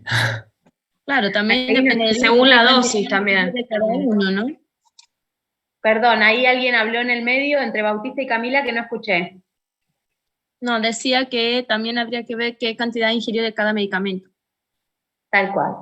Ahí entramos siempre todos, sí. Es más, yo pienso que por ahí también consumió N-acetilcisteína, porque está en el ACEMU, que todo lo que consumió puede ser que también sea, todo lo que venía tomando parece que es todo como para un síndrome gripal o un resfrío, algo de eso. Fíjate que viene bastante armadito ya con todo lo que dice que se tomó y en ningún lado dice ACEMUC. Con lo cual, suponer que se tomó el antídoto es bastante poco acertado por ahí, ¿sí? O sea, tenemos que tener mucha suerte para que pase. Pero teniendo en cuenta, perdón, no sé quién está hablando, pero cierro esta idea y ya estoy. Teniendo en cuenta esto que yo les decía, imagínense que también tomó benzodiazepinas. Bautista por ahí dio un poco en la tecla. Es un fármaco que es por ahí de baja toxicidad. Yo ya le estoy haciendo el lavado, o sea que estoy tratando de disminuir la absorción de todo lo que se tomó, pero acá estamos priorizando que tiene una dosis tóxica de algo que tiene antídoto. O sea, en este caso las benzodiazepinas, por ejemplo, no necesitan un antídoto porque ya dijimos que no tiene una toxicidad mayor. En el caso de que sea fenobarbital, vamos a ir valorando también la clínica del paciente. Por ahí en ese paciente, en vez de hacer carbón seriado, hacemos directamente la alcalinización urinaria, si es acorde el paciente, y damos la N-acetilcisteína. Siempre vamos a ir valorando más o menos cuál es el paciente que tenemos adelante. Por eso les digo que esto no es un manual de sí o sí, vamos a este paso y a este paso. Siempre se valora cada paciente en particular. Esta paciente tiene paracetamol, otras pastas que seguramente tengamos que controlar, e ibuprofeno. ¿Qué es lo más importante? Que tenga un antídoto y que no me contraindica nada la utilización de ese antídoto. Y de hecho, si no se lo doy, puede que ese paciente tenga una alteración. Entonces se lo tengo que dar, ¿sí? A este paciente no le voy a pasar el carbón activado, y si tomó benzodiazepina seguramente tampoco. Seguramente me vaya con la N-acetilcisteína, ¿sí? Perfecto. ¿Qué controles de laboratorio tengo que hacer con este paciente? Hepatograma. Sobre todo. Función renal. ¿Qué más? Ionograma. ¿Qué más?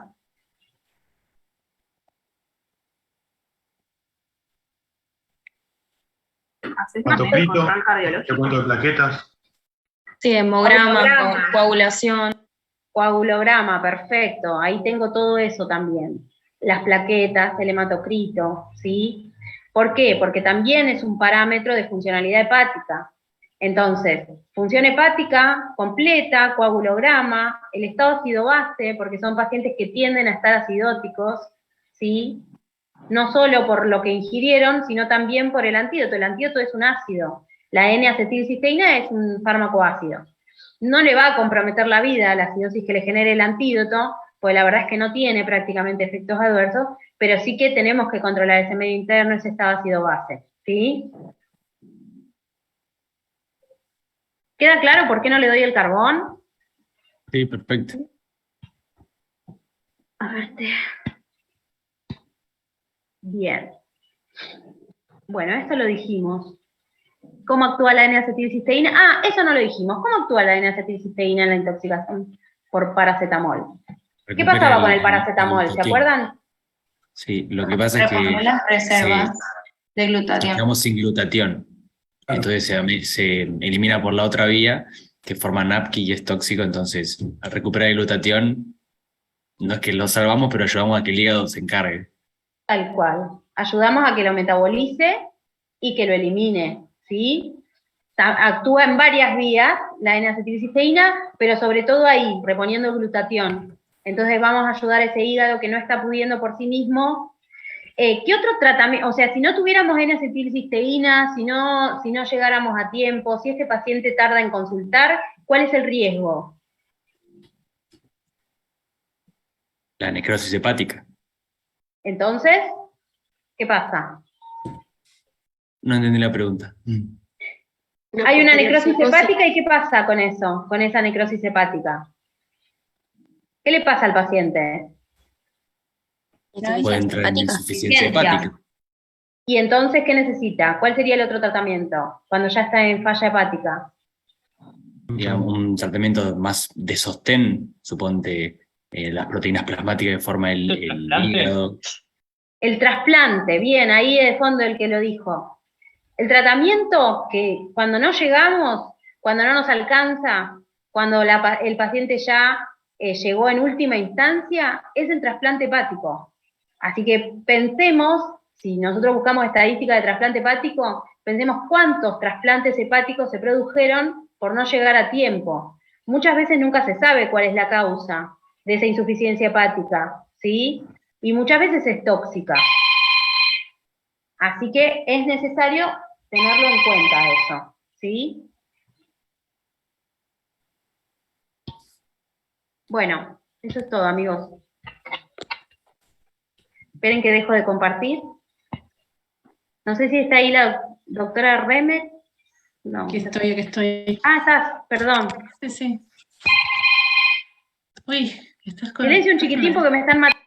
Sí, te están llamando. Bueno, ya estamos entonces. Puse el parcialito 1h30, así que tienen 10 minutitos para respirar profundo, ordenar las ideas y responder rápido, porque no tienen mucho tiempo. Respondan con lo que estuvieron escuchando en la clase, les va a alcanzar, y lo que leyeron en el material esta semana. Así que traten de no perder tiempo en eso, en hacer grupos de WhatsApp, en comunicaciones internauticas y de chusmear mucho el material. Así lo pueden responder. Son? ¿Sí? Perdón, ¿Cómo? ¿cuántas preguntas son? 10 preguntas son. Ah, ok. Gracias. En 8 minutos, múltiple choice rápido, de respuesta rápida, así que tienen de sobra. ¿Se aprueba con cuánto? ¿Con 7? ¿O es solo para la promoción que hay que aplicar? En principio el valor que tengan cuenta como concepto para el parcial, pero si están inspirados en la promoción, tienen que sacar más de 7. Okay. ¿Sí? Profe, pero en caso de no aprobar, no afecta, digamos, el presente de la clase, ¿no? No. Bien. No, eso no, queda como concepto para el parcial, que bueno, que después durante la cursada iremos, si hay muchos que tienen bajas notas y demás, iremos viendo a ver si podemos hacer algún rejunte, algún ajuste de tuercas. Bueno, no los distraemos más. Vayan a hacer el parcialito y nos vemos la semana que viene, el jueves que viene. Dale, profe, gracias.